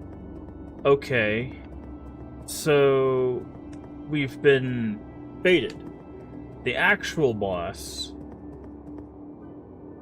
is down there. So, see, this is exactly why you don't design it like this. Because now, what they've done is they gave us a very obvious objective and misled us. Very obvious objective was, hey, get to the... Which, actually, this would be the very obvious objective, by the way. What the actual objective is this. Right here. This is the objective they want us to get to. This is the secondary objective.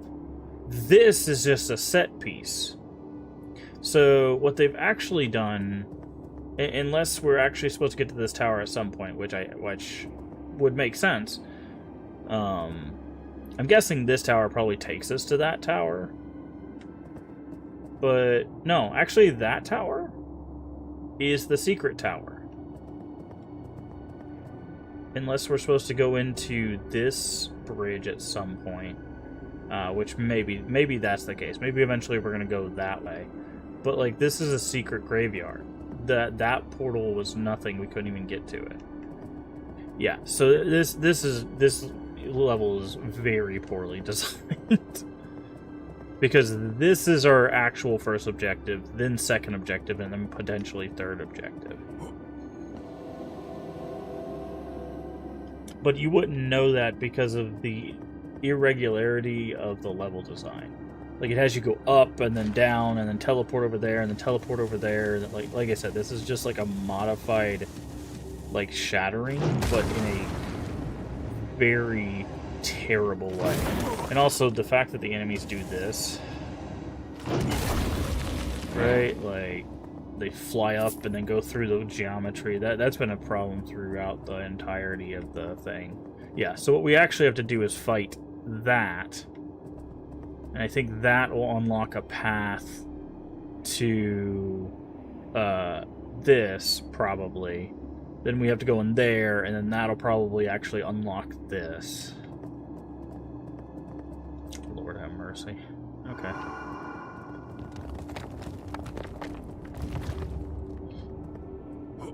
And then more jumping, which is the bane of this game's existence. Again, I think this game has good parts to it. I think it's a little overambitious. It should have narrowed its vision.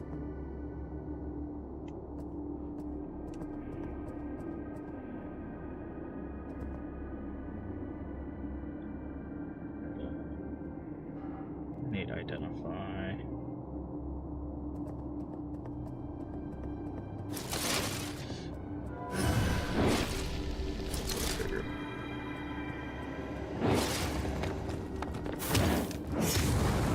This is just a duelist. It's just a bigger duelist. Oh, okay, so he does have a third strike to that. Oh, this is gonna hurt.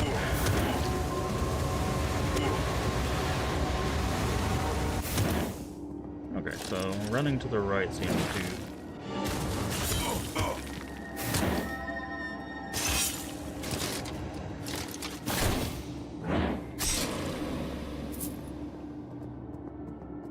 Yeah. Oh, and that guy didn't even help us there. That's funny.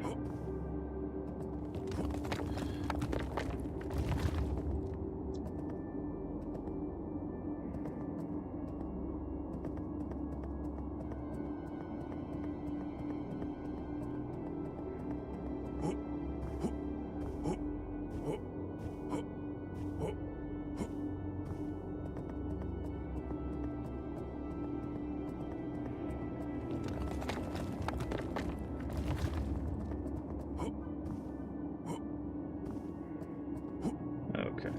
Yeah, I just feel like it's a little over-ambitious.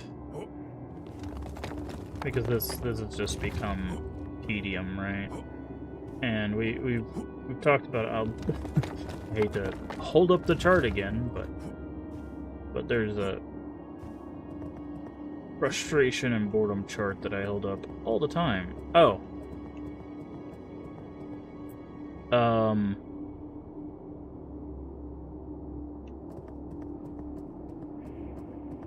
That just gets us up here, which is literally where we were.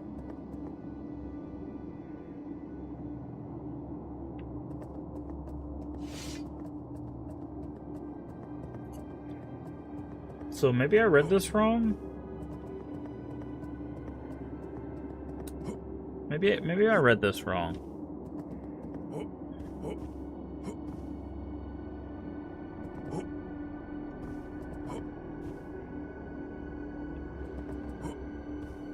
I thought it said you had to break the seal.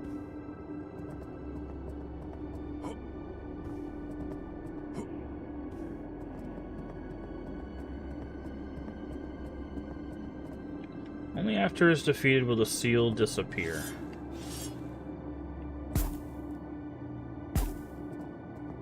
Okay. Then I'm guessing I need to get up there. Which... okay. If that's the case...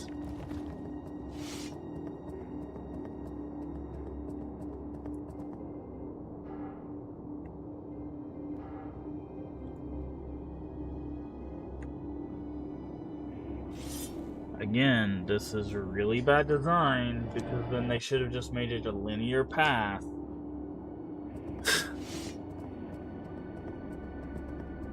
Instead of all of this, because, like, look at this. I have this portal, which leads somewhere, this that leads over there, this that starts the path, this that's like a halfway point, like...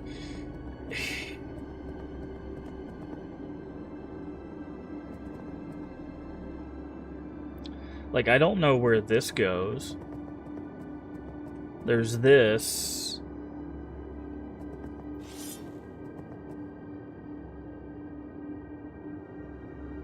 Like, somehow I'm supposed to end up... I'm guessing over here?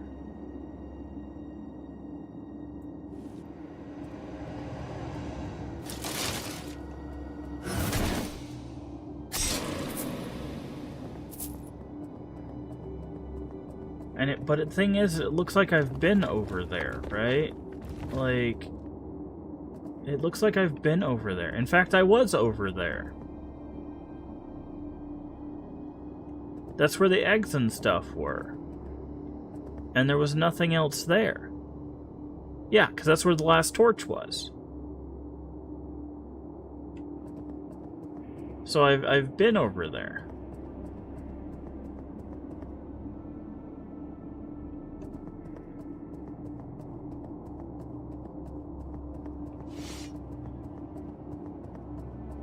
So,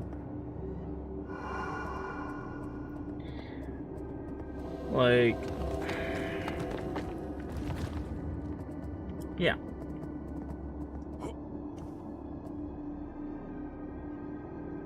Yeah, so this is where the last torch was.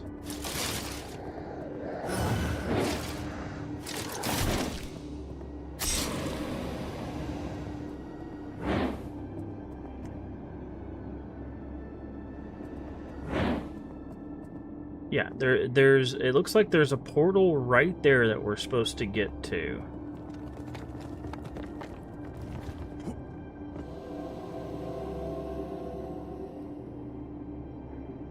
Where is this? I gotta keep... Yeah. It's taking us further away. We need to end up over there.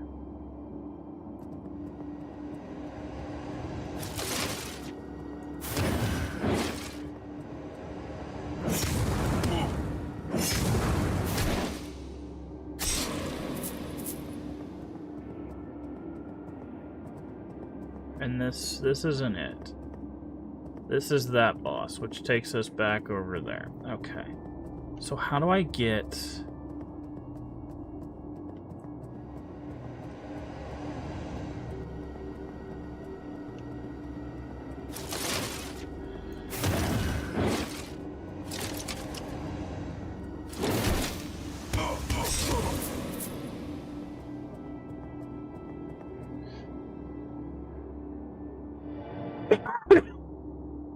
Okay.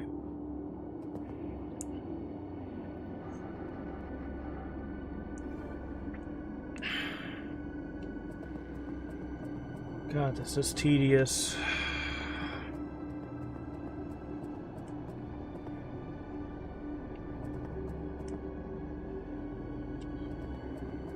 So, this portal is not it.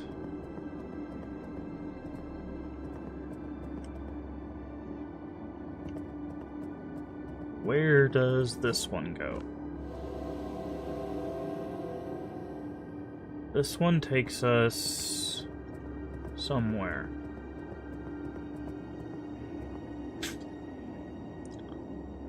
Okay. Where are we? Where's the big tower at? Okay, this takes us back here.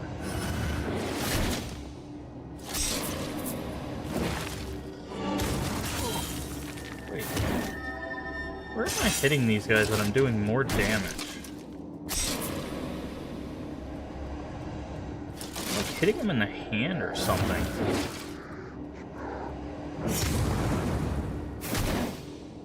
I don't know what's going on.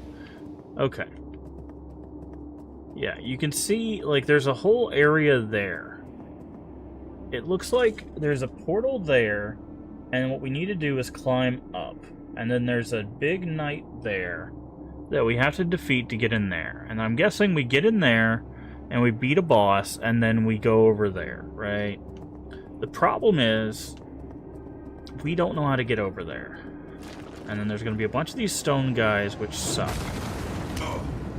Because they have pinpoint accuracy.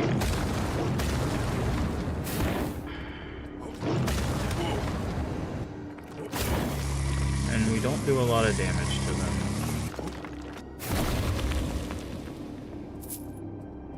Give me the thing, please. Thank you.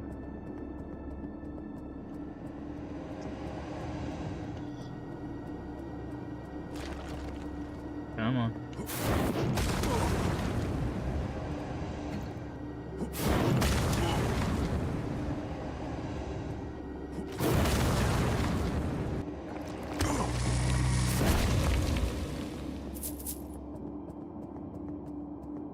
Okay. See, and this just takes us back towards this.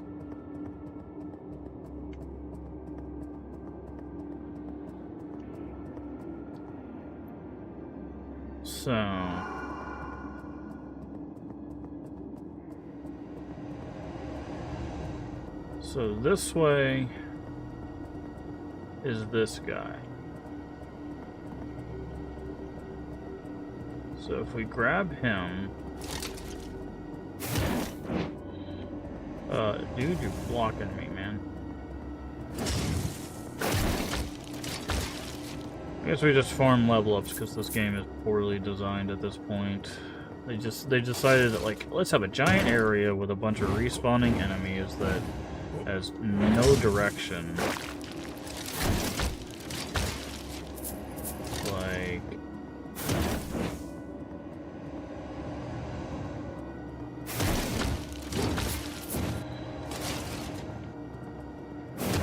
Because, like, there should have just only been, like, two directions, right? Like, one to the tower, one to where we want to go.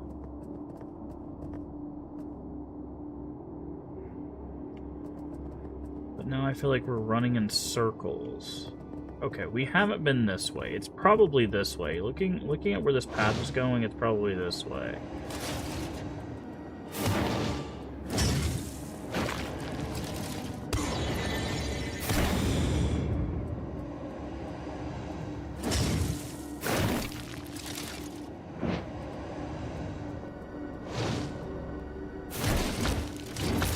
Because we didn't grab that mind extract.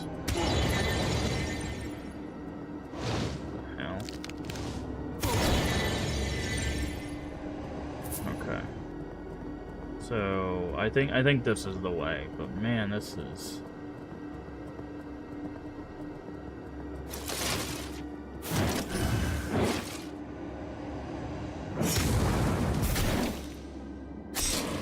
tedious.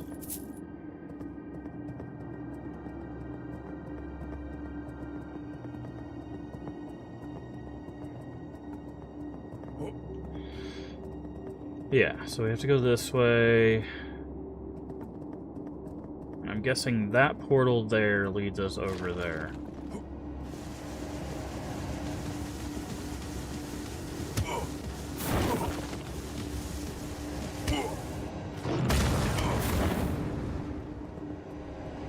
Don't push me off the edge, dude. Jesus Christ.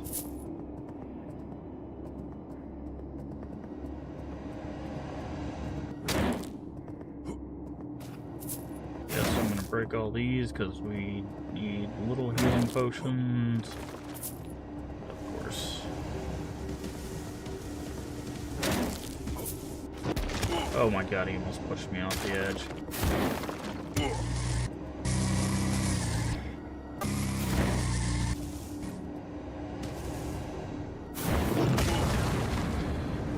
Man, it is so night and day how much damage you do when you don't charge up a strike. Yeah, it is insane, dude. It's like, oh, if you don't charge a strike, it's like 500, 900. When you do, it's like 4,000.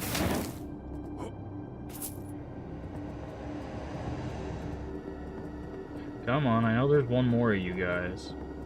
One of you gonna wake up? No? Okay. Alright.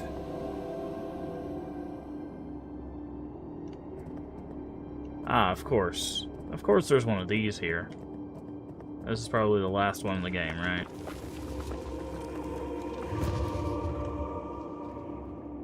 No? Okay.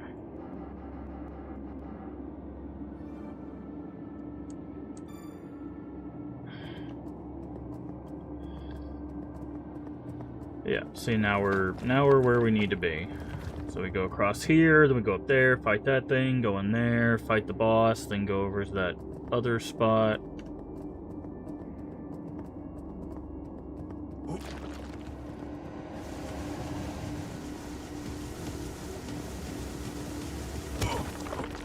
Fighting him in the middle here. Like, look at that. Look at this. That, like, pinpoint laser beam, dude.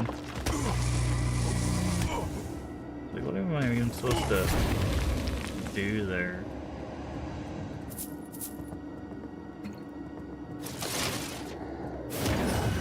Why tracking is bad.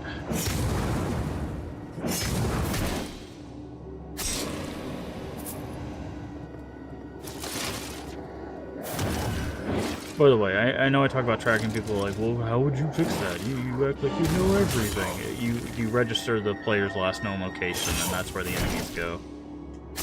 That's how you fix tracking.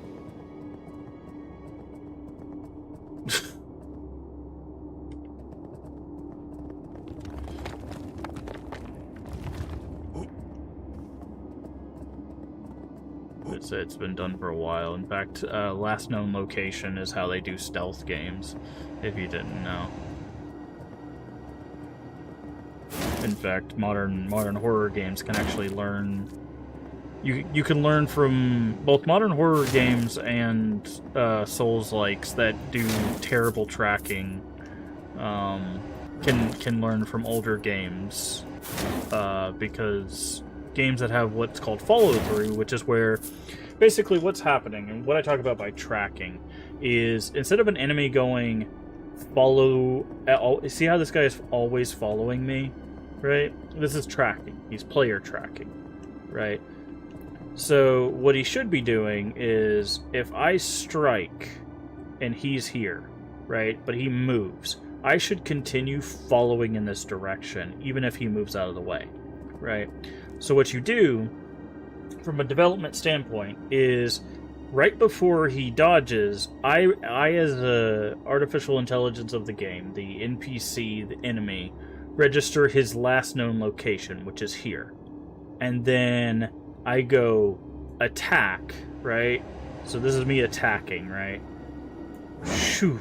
I will attack the last known location, but he rolls out of the way, right?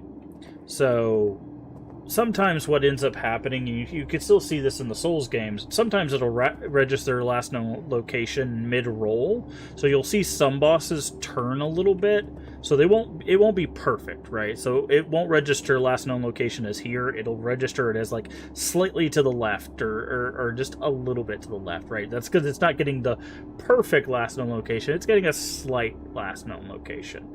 But it's not doing this, right? It's not following it perfectly. So they do the same thing with stealth games. What stealth games do is, say the player fires their gun, right? So I go bang, I fire my gun. So what happens is then the AI registers gun fired at this location.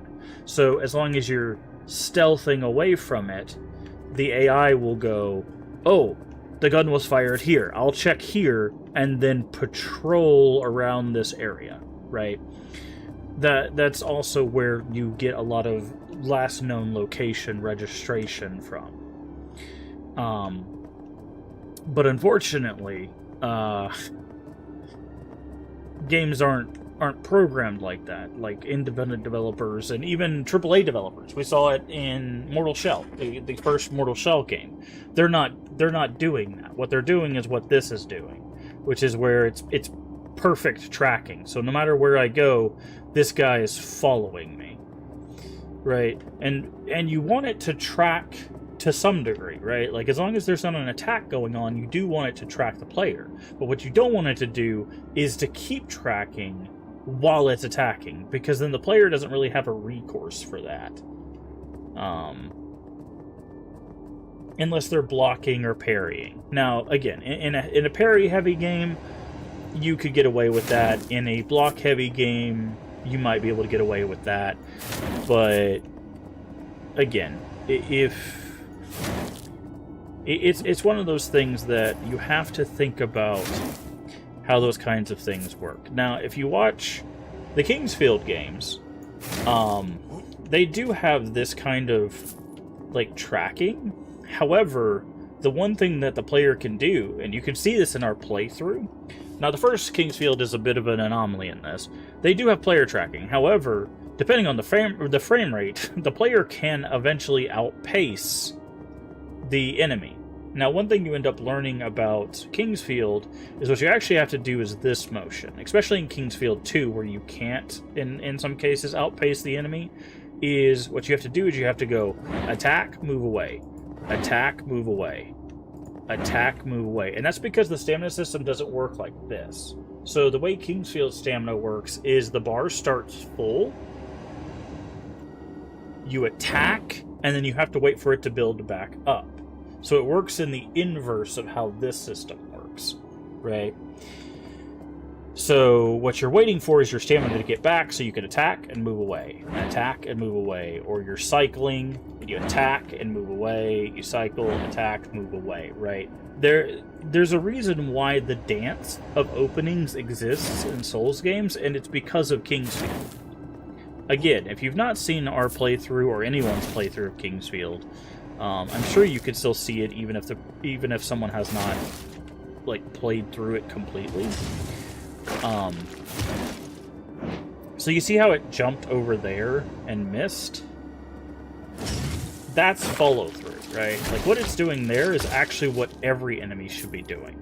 Unfortunately, every enemy is not doing that. Only these knights, arguably, have been the ones doing that. But anything with projectiles, watch this guy. Look at this. You see these projectiles, right? Like, they're tracking my future position. And then there's so many AoEs. This thing just swings wild. That goes off of his hands movements. That doesn't even have any tracking on it. But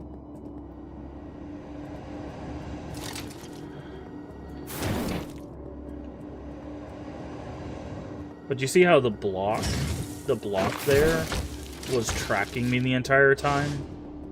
Like, I should have been able to create an opening by spinning him like this. Like this right here. He should not be able to do this. I should be able to get around behind him while he's shooting.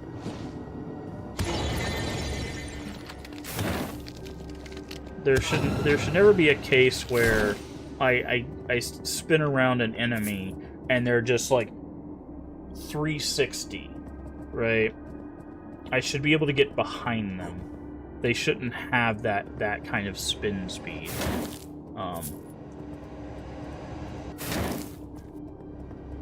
Because again, if you're gonna have this kind of game, the idea is that the player needs to be able to dodge out of that. Arguably, I think what the game actually wants you to do is this. They want you to be able to just block it. But look at my view. Why do I want to do that? I can't see anything, right? It's same thing with a shield. That's why, I mean, blocking wasn't even a thing in Kingsfield. Like, you could get a shield, but you can't block with it until, I think, Ancient City.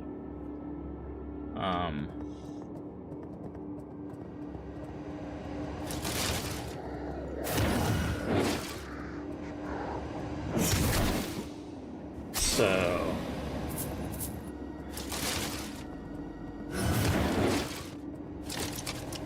Is it your knees? What makes you take damage out? Jesus.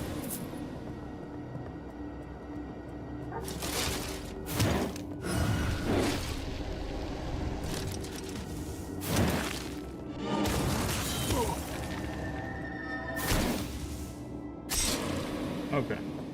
So I'm guessing whatever we're looking for is in here.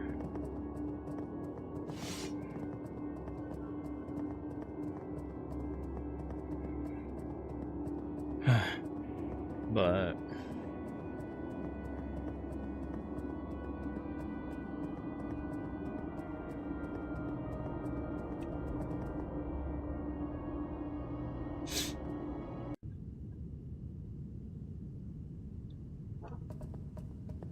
See, and then not having a save point. If they don't have a save point before we fight this boss, I'm going to be very upset. Yeah, they've been pretty good about it, but...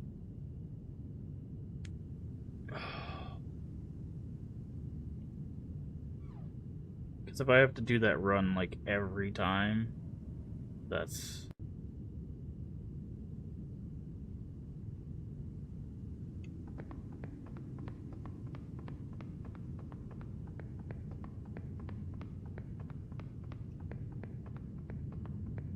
Oh, okay. I thought there was an invisible wall there, but I guess not.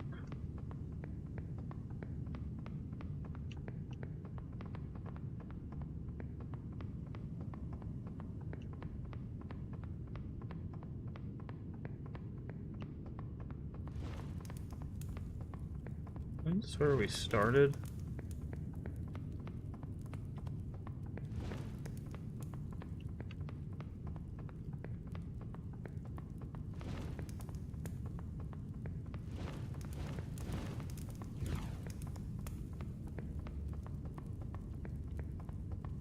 It's our name on the wall, right?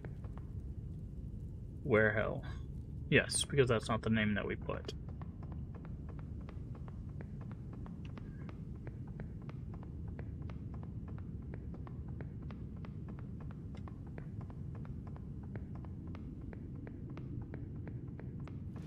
See, like, again, like, it's so close to doing something, and then you could die, like, right here. This is why you don't have these kinds of things.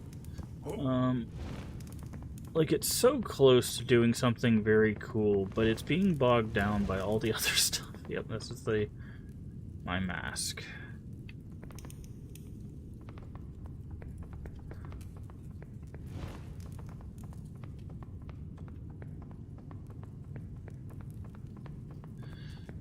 Like, all the stuff we had to do to get here.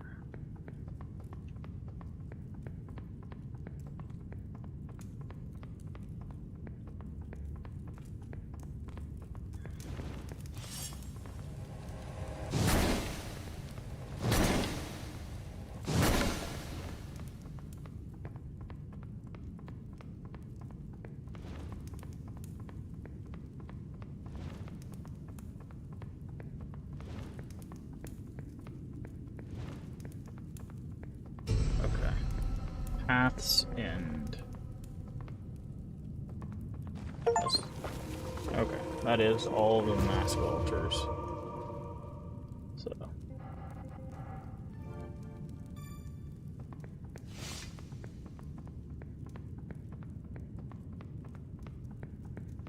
I'll make sure there's nothing hidden out in the fog.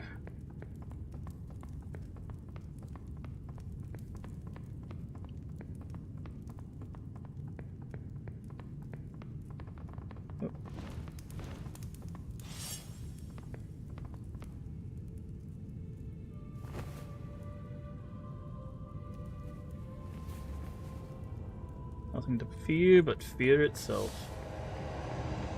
Oh, we're fighting ourselves.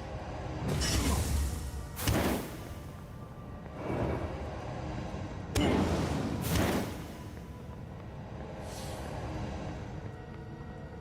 don't know why you're using magic I've never used before. Oh, you're just kind of using everything, I see.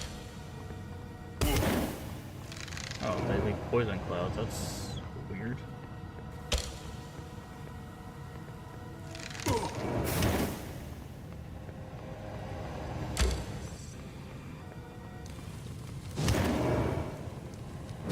I think I can just set you on fire because you're a person.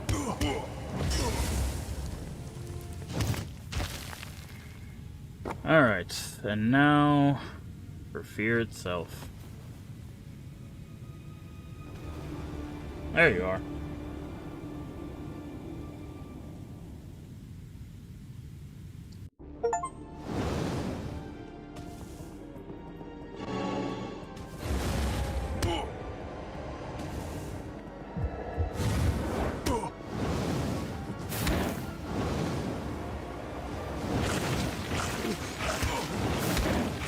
That was the closest one that I don't want to get hit by.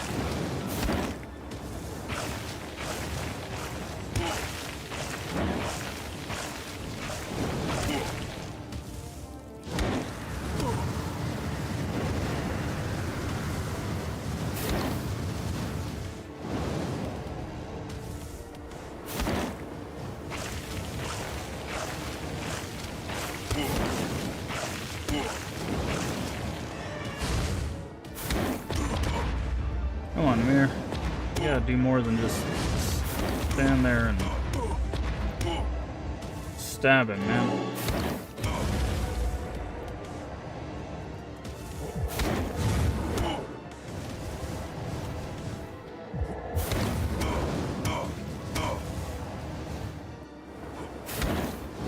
I'm just jumping up and trying to punch him in the head, basically.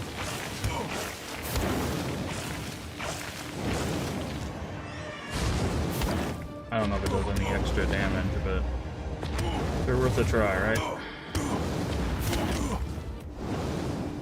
Hey, we did the thing. Now for phase 3, because of course. Zooba zooba zooba zooba.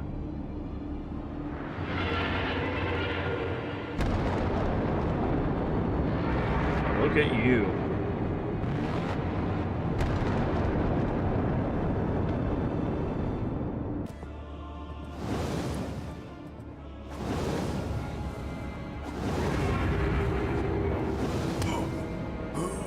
Okay. See, this is no player feedback. Just immediate death. Like, and then you have to do 3 stages again. It's so tedious, man. Like... Oh, then unskippable cutscenes. Even worse. God.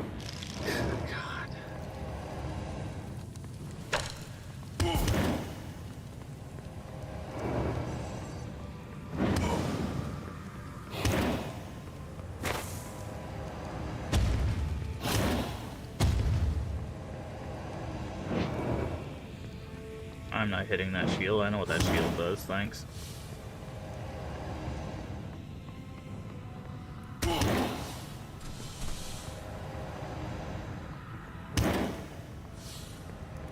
Like, I looked at the ground, I was like, I know it's gonna kill me, but, like, I tried to jump. Yep. Unskippable cutscenes, fun. You skip every other cutscene in the game. Like, thankfully they're quick, but...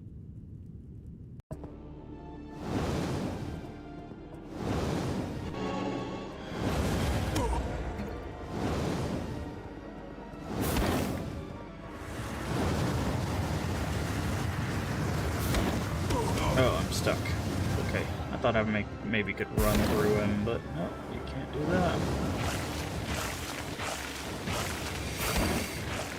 Look at him, Mirror. Do something, man.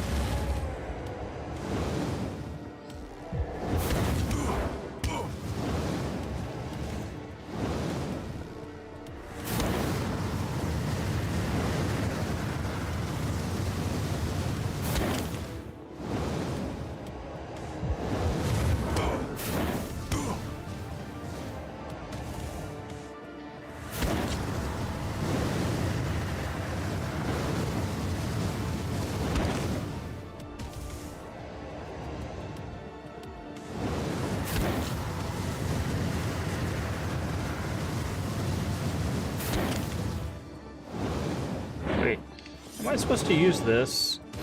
Like, does this actually do more damage? No, no, it does not. Okay. Where'd you go? Oh, that's a new move. We haven't seen that before. Yeah, Namir, you're gonna have to hit him, because I can't do jack squat while he's up there.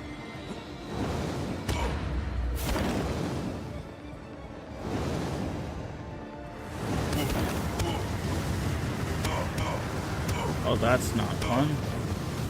Okay, thank you, Namir. Okay. So, obviously I have to hit him with projectiles, but the whole ground gets covered in gunk, and I can't jump on anything.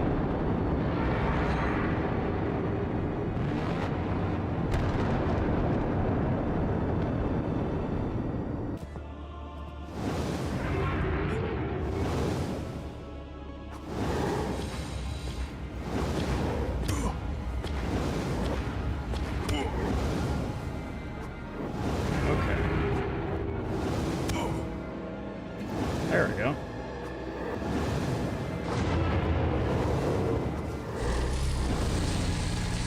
Ah, okay. We are doing this kind of thing, got it.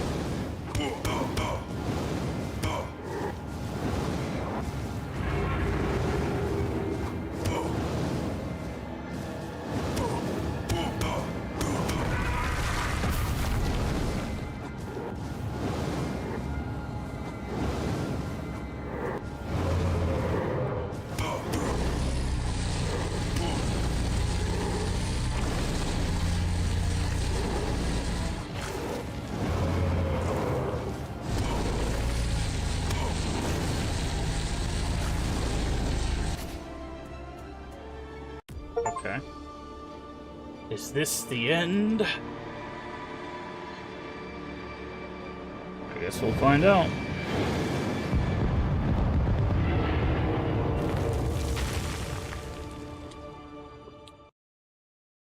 The curse of faces was broken, and the unseen barrier that bound Yorev to Shadow was no more. Okay. During the battle with Silakath, Nemir discovered how to use the power of the amulet he had stolen. After escaping Yarev, he returned to his old guild and dealt with the man who had betrayed him. With the amulet's power, he grew formidable. The guild's influence expanded, and the Maker's Order found a terrifying new enemy. Okay. In rage and under the demon's manipulation, Laren sought to punish you. By the way, there is another But way to he end this. You don't fight him. overestimated You his just outlast him. strength. So there was another way to do this. His corpse lies somewhere in the realm of the past. An end befitting one So, who never I was like- truly escaped. I was like, isn't there a good ending for this guy? Yeah, there is. After slaying the Lord of the Fractured Dimension, you fulfilled Zaren's final Also, we're not going to get request. that one other guy's quest done because for some reason we couldn't talk to him again He after was laid to rest at the talked to him site about of his dad. greatest triumph, among the nameless graves. Perhaps one of them was meant for him all along. Volundius came to Yareth seeking knowledge, but couldn't bear the truth he uncovered. Yeah. Overwhelmed, he locked himself away in his Careful what you study. wish for. After that, no one ever saw him again.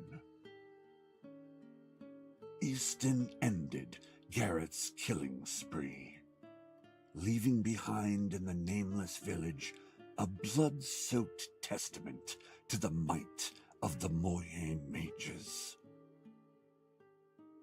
Azarin, once a powerful mage of the Moye Desert, allowed the power of an ancient tablet to consume him entirely.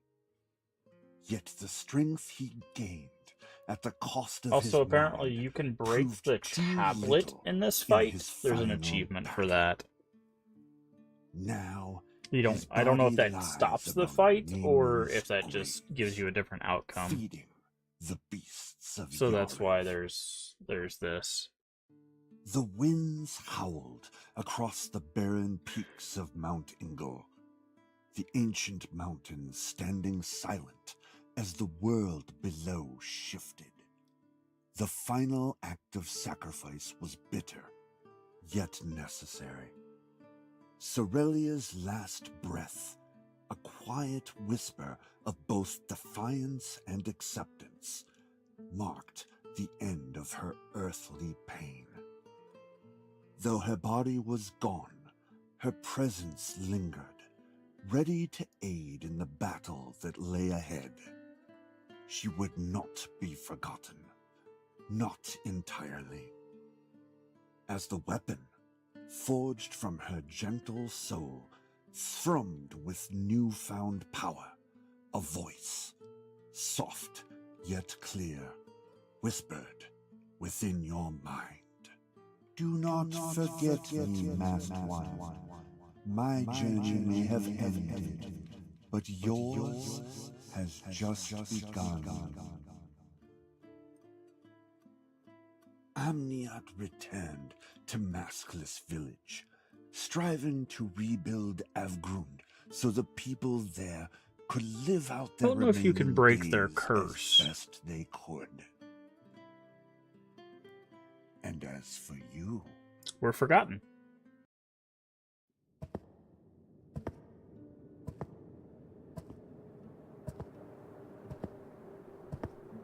I don't know if we get anything special for starting as forgotten or.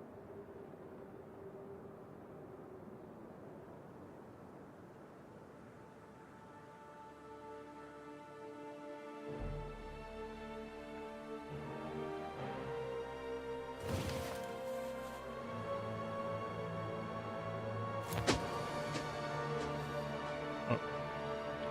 There goes the mask. Oh. Well? you destroyed Sirkaf, You who summoned him into this world centuries ago. And in doing so, you broke the curse of your vow, and finally... Yeah, because we got all after this information. countless So this is lifetimes, just giving you you the may definitive, die. this was the story. You were Archmage Verho. You were the Maker. You were many others. But the world will remember only your final life, remembered as the Savior. For years to come, people raised prayers to you, their faith surpassing even that in the Maker. To the world, this is a new era. To you, freedom. Perhaps even redemption.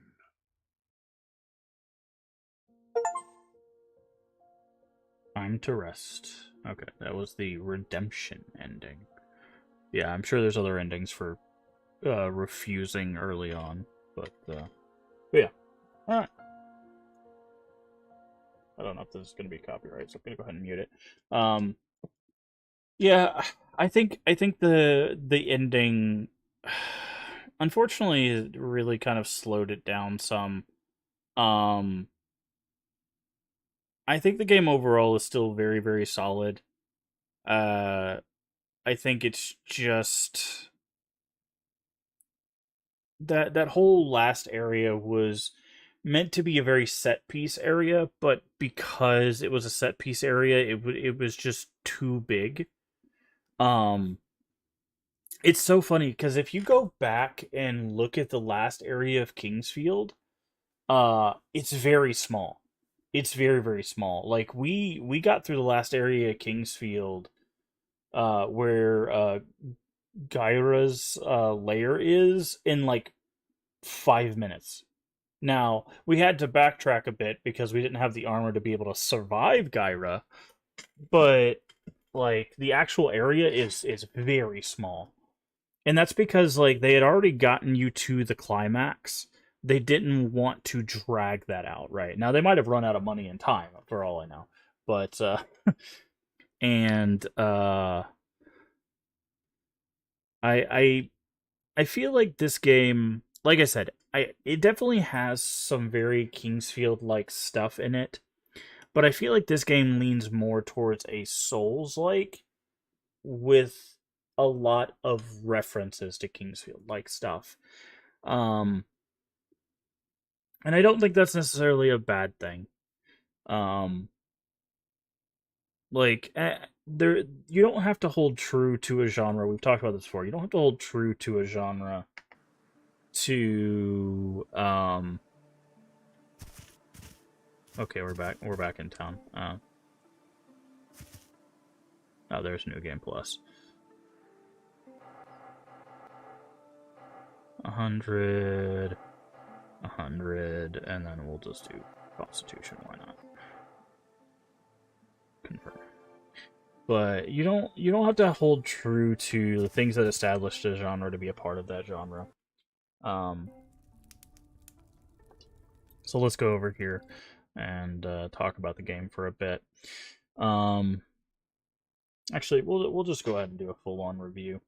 So whenever we beat a game, I do like to talk about a game from a mechanical standpoint, from a story standpoint, and then from an overall standpoint. And we'll go ahead and do that. Here, not my hair. That was weird. Okay, but mechanically, this is definitely very reminiscent of a Kingsfield like, but like I said, it feels more like a first person Souls like with mechanics that lean Kingsfield ish.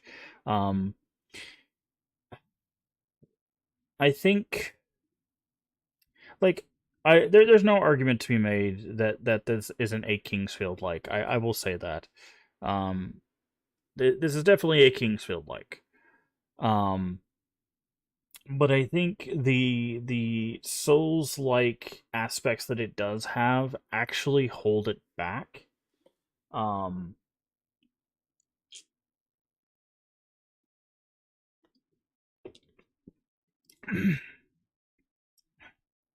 But from a mechanical standpoint, mainly because the reason why Kingsfield doesn't do the respawning monsters on death mainly is because it's an old game on a PlayStation. Um, but also, like, they do have respawning monsters, but it's only when you, like, fast travel, right? Um, but, but, like, the respawning monsters on death makes the loss of progress feel significantly worse. And in a game like this, where traversal takes a while, it makes the loss of progress um even more so, right? And in a Souls game, that's not too bad because you can run past stuff. However, in this game, you really can't. We had multiple instances of enemies going through geometry. They would literally be like there's an enemy, a wall, and then us, right? And the enemy would just right through, right? So we couldn't really get away with doing the Souls-like thing of just being like, you know what, we're just gonna run past where we need to go, and if we pass the enemy will eventually do what's called leashing, which is where, you know, as once the enemy gets so far away, they'll go, I gotta go back to where I was. It's called leashing. This game doesn't seem to do that. In fact, when we teleported somewhere from one location to another, that enemy just seemed to come with us, um, which is very problematic, especially in a game with limited resources. Also, they put a cap on basic healing items um, when it came to purchasing them, which I understand early on as a thing, but later on in the game, there's absolutely no reason to do that. Um, you might think that it trivializes it. It's like, okay, well, if you have just infinite money, you can just spam the healing items. Well, if you just farm the healing items, you can spam them anyways. So it's just like either the person spends a bunch of time farming money and getting the healing items, or they spend a bunch of time farming the healing items and then spamming them anyway. So, like, it defeats the purpose not letting them just buy the healing items. Um, Especially when there's an achievement to spend a bunch of money at the vendor. Two achievements actually. There's a 1,000 and then 3,000, I think. Um, so I don't know. I felt like that was not a good design choice. There was a lot of little things I think along the way that I just started to realize that I wasn't a big fan of. Um, it it had this jumping puzzle stuff that became more and more implemented. Like, it was just like, hey, you gotta do this to get here, you gotta do this to get here, this to get, like, it just became more and more of a thing. And in a game where dying resets an entire area, um that is very, very punishing for a game that overall isn't, I would say, is pretty accommodating. Like, I wouldn't say this is a very difficult game, overall, but to have something so punishing as resetting a whole area because you missed a jump, and to be clear, there is no coyote time in this game, and I said this through our playthrough. And again, if you don't know what coyote time is, to put it simply, is in most platformers, when you walk off an edge, there's a little bit of time before you fall. So you'll be like, oh, I need to run and then jump. So there's a little bit of time before you fall off an edge. But in this game, because there's no coyote time, as soon as you step on an edge, you just fall. Right? Which means that if you don't jump before you get off to an edge, this is death. It's just instant death. And if you get near a slope and it doesn't read your jump, it's just instant death, right? And again, that death means a reset of the area and loading a save. So, like, making jumping stuff more and more prevalent as the game went on, I don't think was a very good mechanic. Um, and there is a boss, specifically a required story boss, where jumping is a mechanic to beat that boss. In fact, it's probably the hardest mechanical boss, which is one of the demons. All the other bosses fight like you would expect a Kingsfield like boss to fight, with the exception of that one boss, which is the demon in, I don't remember what world it is. It's the purple one.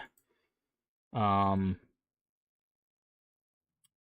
Let me see if I can find it. Marigold, I think is what it is. Maybe it's Might. I believe is what that one was. Um, and you had to jump over these like walls of damage, and if you didn't, they just did so much damage they would almost kill you. You really couldn't power through them. At least I didn't find a way to do that. And you had to like one hit this heart, which really wasn't the problem. It's just the fact that the walls were like bang, bang, bang, bang, bang, bang, and they would just hit you. And sometimes the jump wouldn't register, so you would like jump, and because you were on the ground, by the time the next wall came, you couldn't jump, and you would take that hit, and then you just get into a cascading fail state of just like wall hit, wall hit, wall hit, wall hit. And that's why like when a game is not built for platforming or built for jumping, having it as a mechanic is really punishing. Um, Now there were some enemies that had like a ground attack that you could jump over, but they were so choreographed or telegraphed, um, that like you could tell like they would be like slam, and then there would be a circle. Like if you're far enough away, they wouldn't even hit you, but if you're close enough, you could be like, okay, I'm gonna jump over that, and like that was fine. Like that as a mechanic is fine. But when it's like wall, wall, wall, wall, wall, wall, wall, and you're having to jump while being slow, and and then there's also projectiles in that fight. Like it was too much. It was too much for a game like this. Um, and then I'm trying to think if there was any other mechanical things that I think that this game um had that I want to talk about. Um, and I don't talk about the negative things. I'll talk about the positive things here in a second. I want to talk about the cons before I talk about the pros. Um,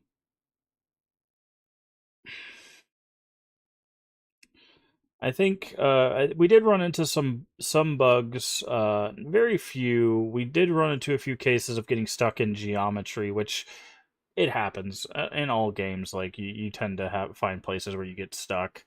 Um, but I think this game also did a lot of things really well. I feel like there's a lot of really cool weapons. Although they didn't really feel different. There was a lot of like story behind like each weapon. They didn't feel like, oh, we're just gonna dump a bunch of weapons in your lap and it's just like weapons. It was like, no, each weapon I picked up really felt like it had a reason to be there. Which is how I prefer loot. If I'm gonna get some cool piece of loot, I want it to be there for a reason. Um, and everything was either like a reference to something, or had a reason to exist in the world, or was a mixture of the two. Um, and I think they did a pretty good job with that. I didn't mess with the spells too much, so I can't speak to how spells worked, but like the melee felt relatively good. I will say using big weapons was very slow, but you're using a big weapon, it's expected. Um, the weapon enchantments, I do like that you can get every element of enchantment. That makes doing a melee build sustainable. Essentially, you're not just like, well, I hope I can clobber these things that are resistant to me. You're actually like, okay, let me take enough magic to be able to survive this stuff.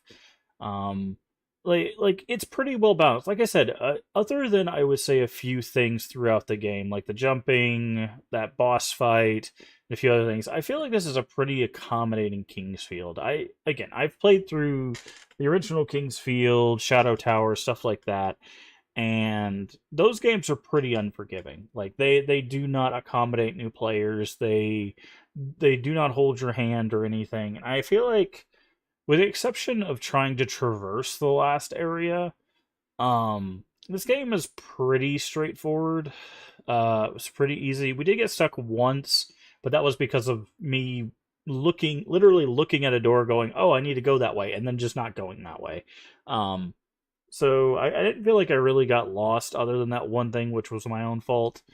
Um, and then the last area, I felt like the last area was just far too big. Um, I feel like there was just too much space in the last area. It kind of drug on because we weren't seeing a whole lot of new enemies. We saw like one new enemy and then just recolors of enemies we had seen before, which you see a lot in Kingsfield games as well, and in a lot of games, honestly. Um, but overall, I still feel like it's a very accommodating game from a mechanical standpoint. So, story wise, to move on to the story stuff, I feel like this game is it's kind of a half and half, right? I feel like half the story is very unique, very like was written for this game, and I feel like another half of it was like we watched or played the Kingsfield games and we just took that stuff and kind of stuck it in there. And it's very weird. It like there's stuff that's very like, oh, this is Verho, the Curse of Faces. This is the story we wanted to tell. And then they were missing like stepping stones, so they kind of filled in the blanks with things that like Kingsfield did. And I don't necessarily think that's a bad thing. It just sometimes it feels a little like it feels put together like that, right? Like it doesn't feel as coherent all the way through, like how we get to these points. um like we there's a point where you fight a boss that's been puppeteered, and you get a crystal, and that's how you're able to get to the last bit of the game, right? And it just doesn't make any sense to the story that even exists. But if you've played Kingsfield 2, that's literally just Kingsfield 2, right? Like that whole like connecting tissue is just a part of Kingsfield 2. So it's like, okay, well that's Kingsfield 2, but like it just doesn't make sense as a connective tissue from where we were in the story to how we get to the next step of the story. Um it just seemed like we needed some sort of object to trigger the next step in the story, and we just didn't know how to get to that object. So it was just like, yeah, just go to the castle, I guess. You know. Um and I don't know. And don't get me wrong, the Kingsfield games are not like the best written things on the planet either. I'm not saying that like this game is worse written than Kingsfield. Kingsfield literally is just they literally just tell you to go to the castle too. Um, it's not that like this game is got terrible writing or anything. It's just it we've had time to look at the writing of those games and figure out how we can improve upon them. So for a game like this to just rehash, it feels in a way, that story beat, it just feels like we could have done something else, right? And then there was a whole sequence of like a room that gets flipped upside down, and then nothing's done with that. Like it's upside down, and then we leave that room, and it's just like I wish there could have been more done with some things that we've seen. Um, and then they have little like hidden stuff, but the hidden stuff just never feels earned. Um, like we found a bunch of stuff that you're supposed to translate with like a Caesar cipher or something like that, and like I looked the stuff up, and it just basically like leads you to like this one spot that just gives you an achievement, and it's just like, okay. And then we did all the hidden torches, and you don't even like you get like a wooden sword for it. Like it just they don't like the story stuff that you can get. Um, like there's a lot of powerful stuff that's very easy to get, and then there's some like stuff that takes a lot of work that gets you nothing. So like sometimes following the stories seems to be like how you get good stuff, which I do prefer. And the character stories do tie into the world, I feel, better than how the main story works, which is really interesting because I feel like that's a very Souls thing to do and less of a Kingsfield thing to do. Because if you know how the Kingsfield side stories work, they're basically like, I'll build you a thing, bring me resource, end of story. Or, hey, you're here because I got a letter. That's it. We'll talk to you like twice, and that's the end of the game. You know, like there's a lot of Kingsfield NPCs that are very, very much like, hey, go save my friend. End of storyline. So it's good to see like they did take some other stuff again. Like I said, this feels like kind of a half and half Kingsfield, half Souls, kind of meshed together. And the side stories really show that. Um, so kind of to move into the overall, I think Verho is a very good game. Like overall, I think it's a very good game. I think it has some like shortcomings in some places. I think it has some like design flaws in some places. Um, but I don't think this team. I'm not sure how many games this team has worked on. Um, I would guess probably not a lot. Um, but you can tell that this is very much a passion project because there's a lot in it.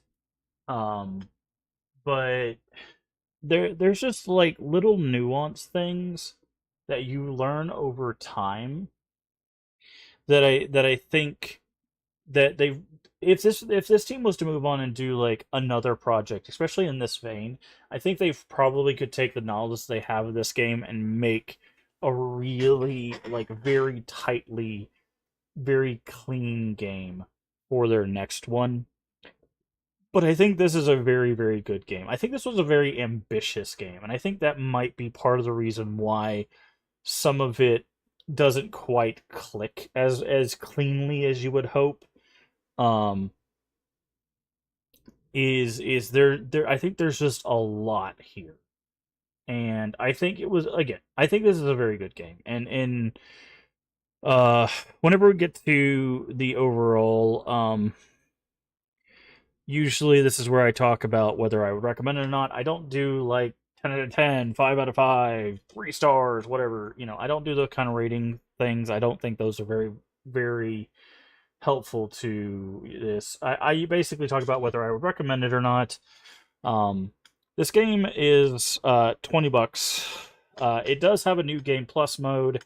There are achievements attached to that. There are other character classes. It has the ability to do, I would say, very, very simple like build options. It's mainly whether you want to do melee or magic. I don't really see many builds because it's a Kingsfield like, right? There's not really like versatile things. They do have like backstep and thrusting and stuff when it comes to like movement options. Um but given how the interaction with like enemy tracking and stuff works, I don't know how well that stuff would register. I'm sure there's probably people that play this like much more efficiently than I did. I played it in a very very traditional Kingsfield style. Um and I will say compared to another Kingsfield like that we played, and this isn't to rob this game of anything. We played a game called Lunacid, and that it was also very much a passion project.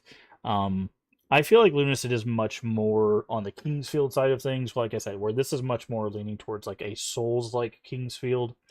But I think I would still recommend this game if you like Kingsfield likes. I think this one's still solid, but just remember that this is probably going to lean more towards a Souls like without as much difficulty. It's not like a difficult game, but it's got some things in it that make it feel more Soulsy.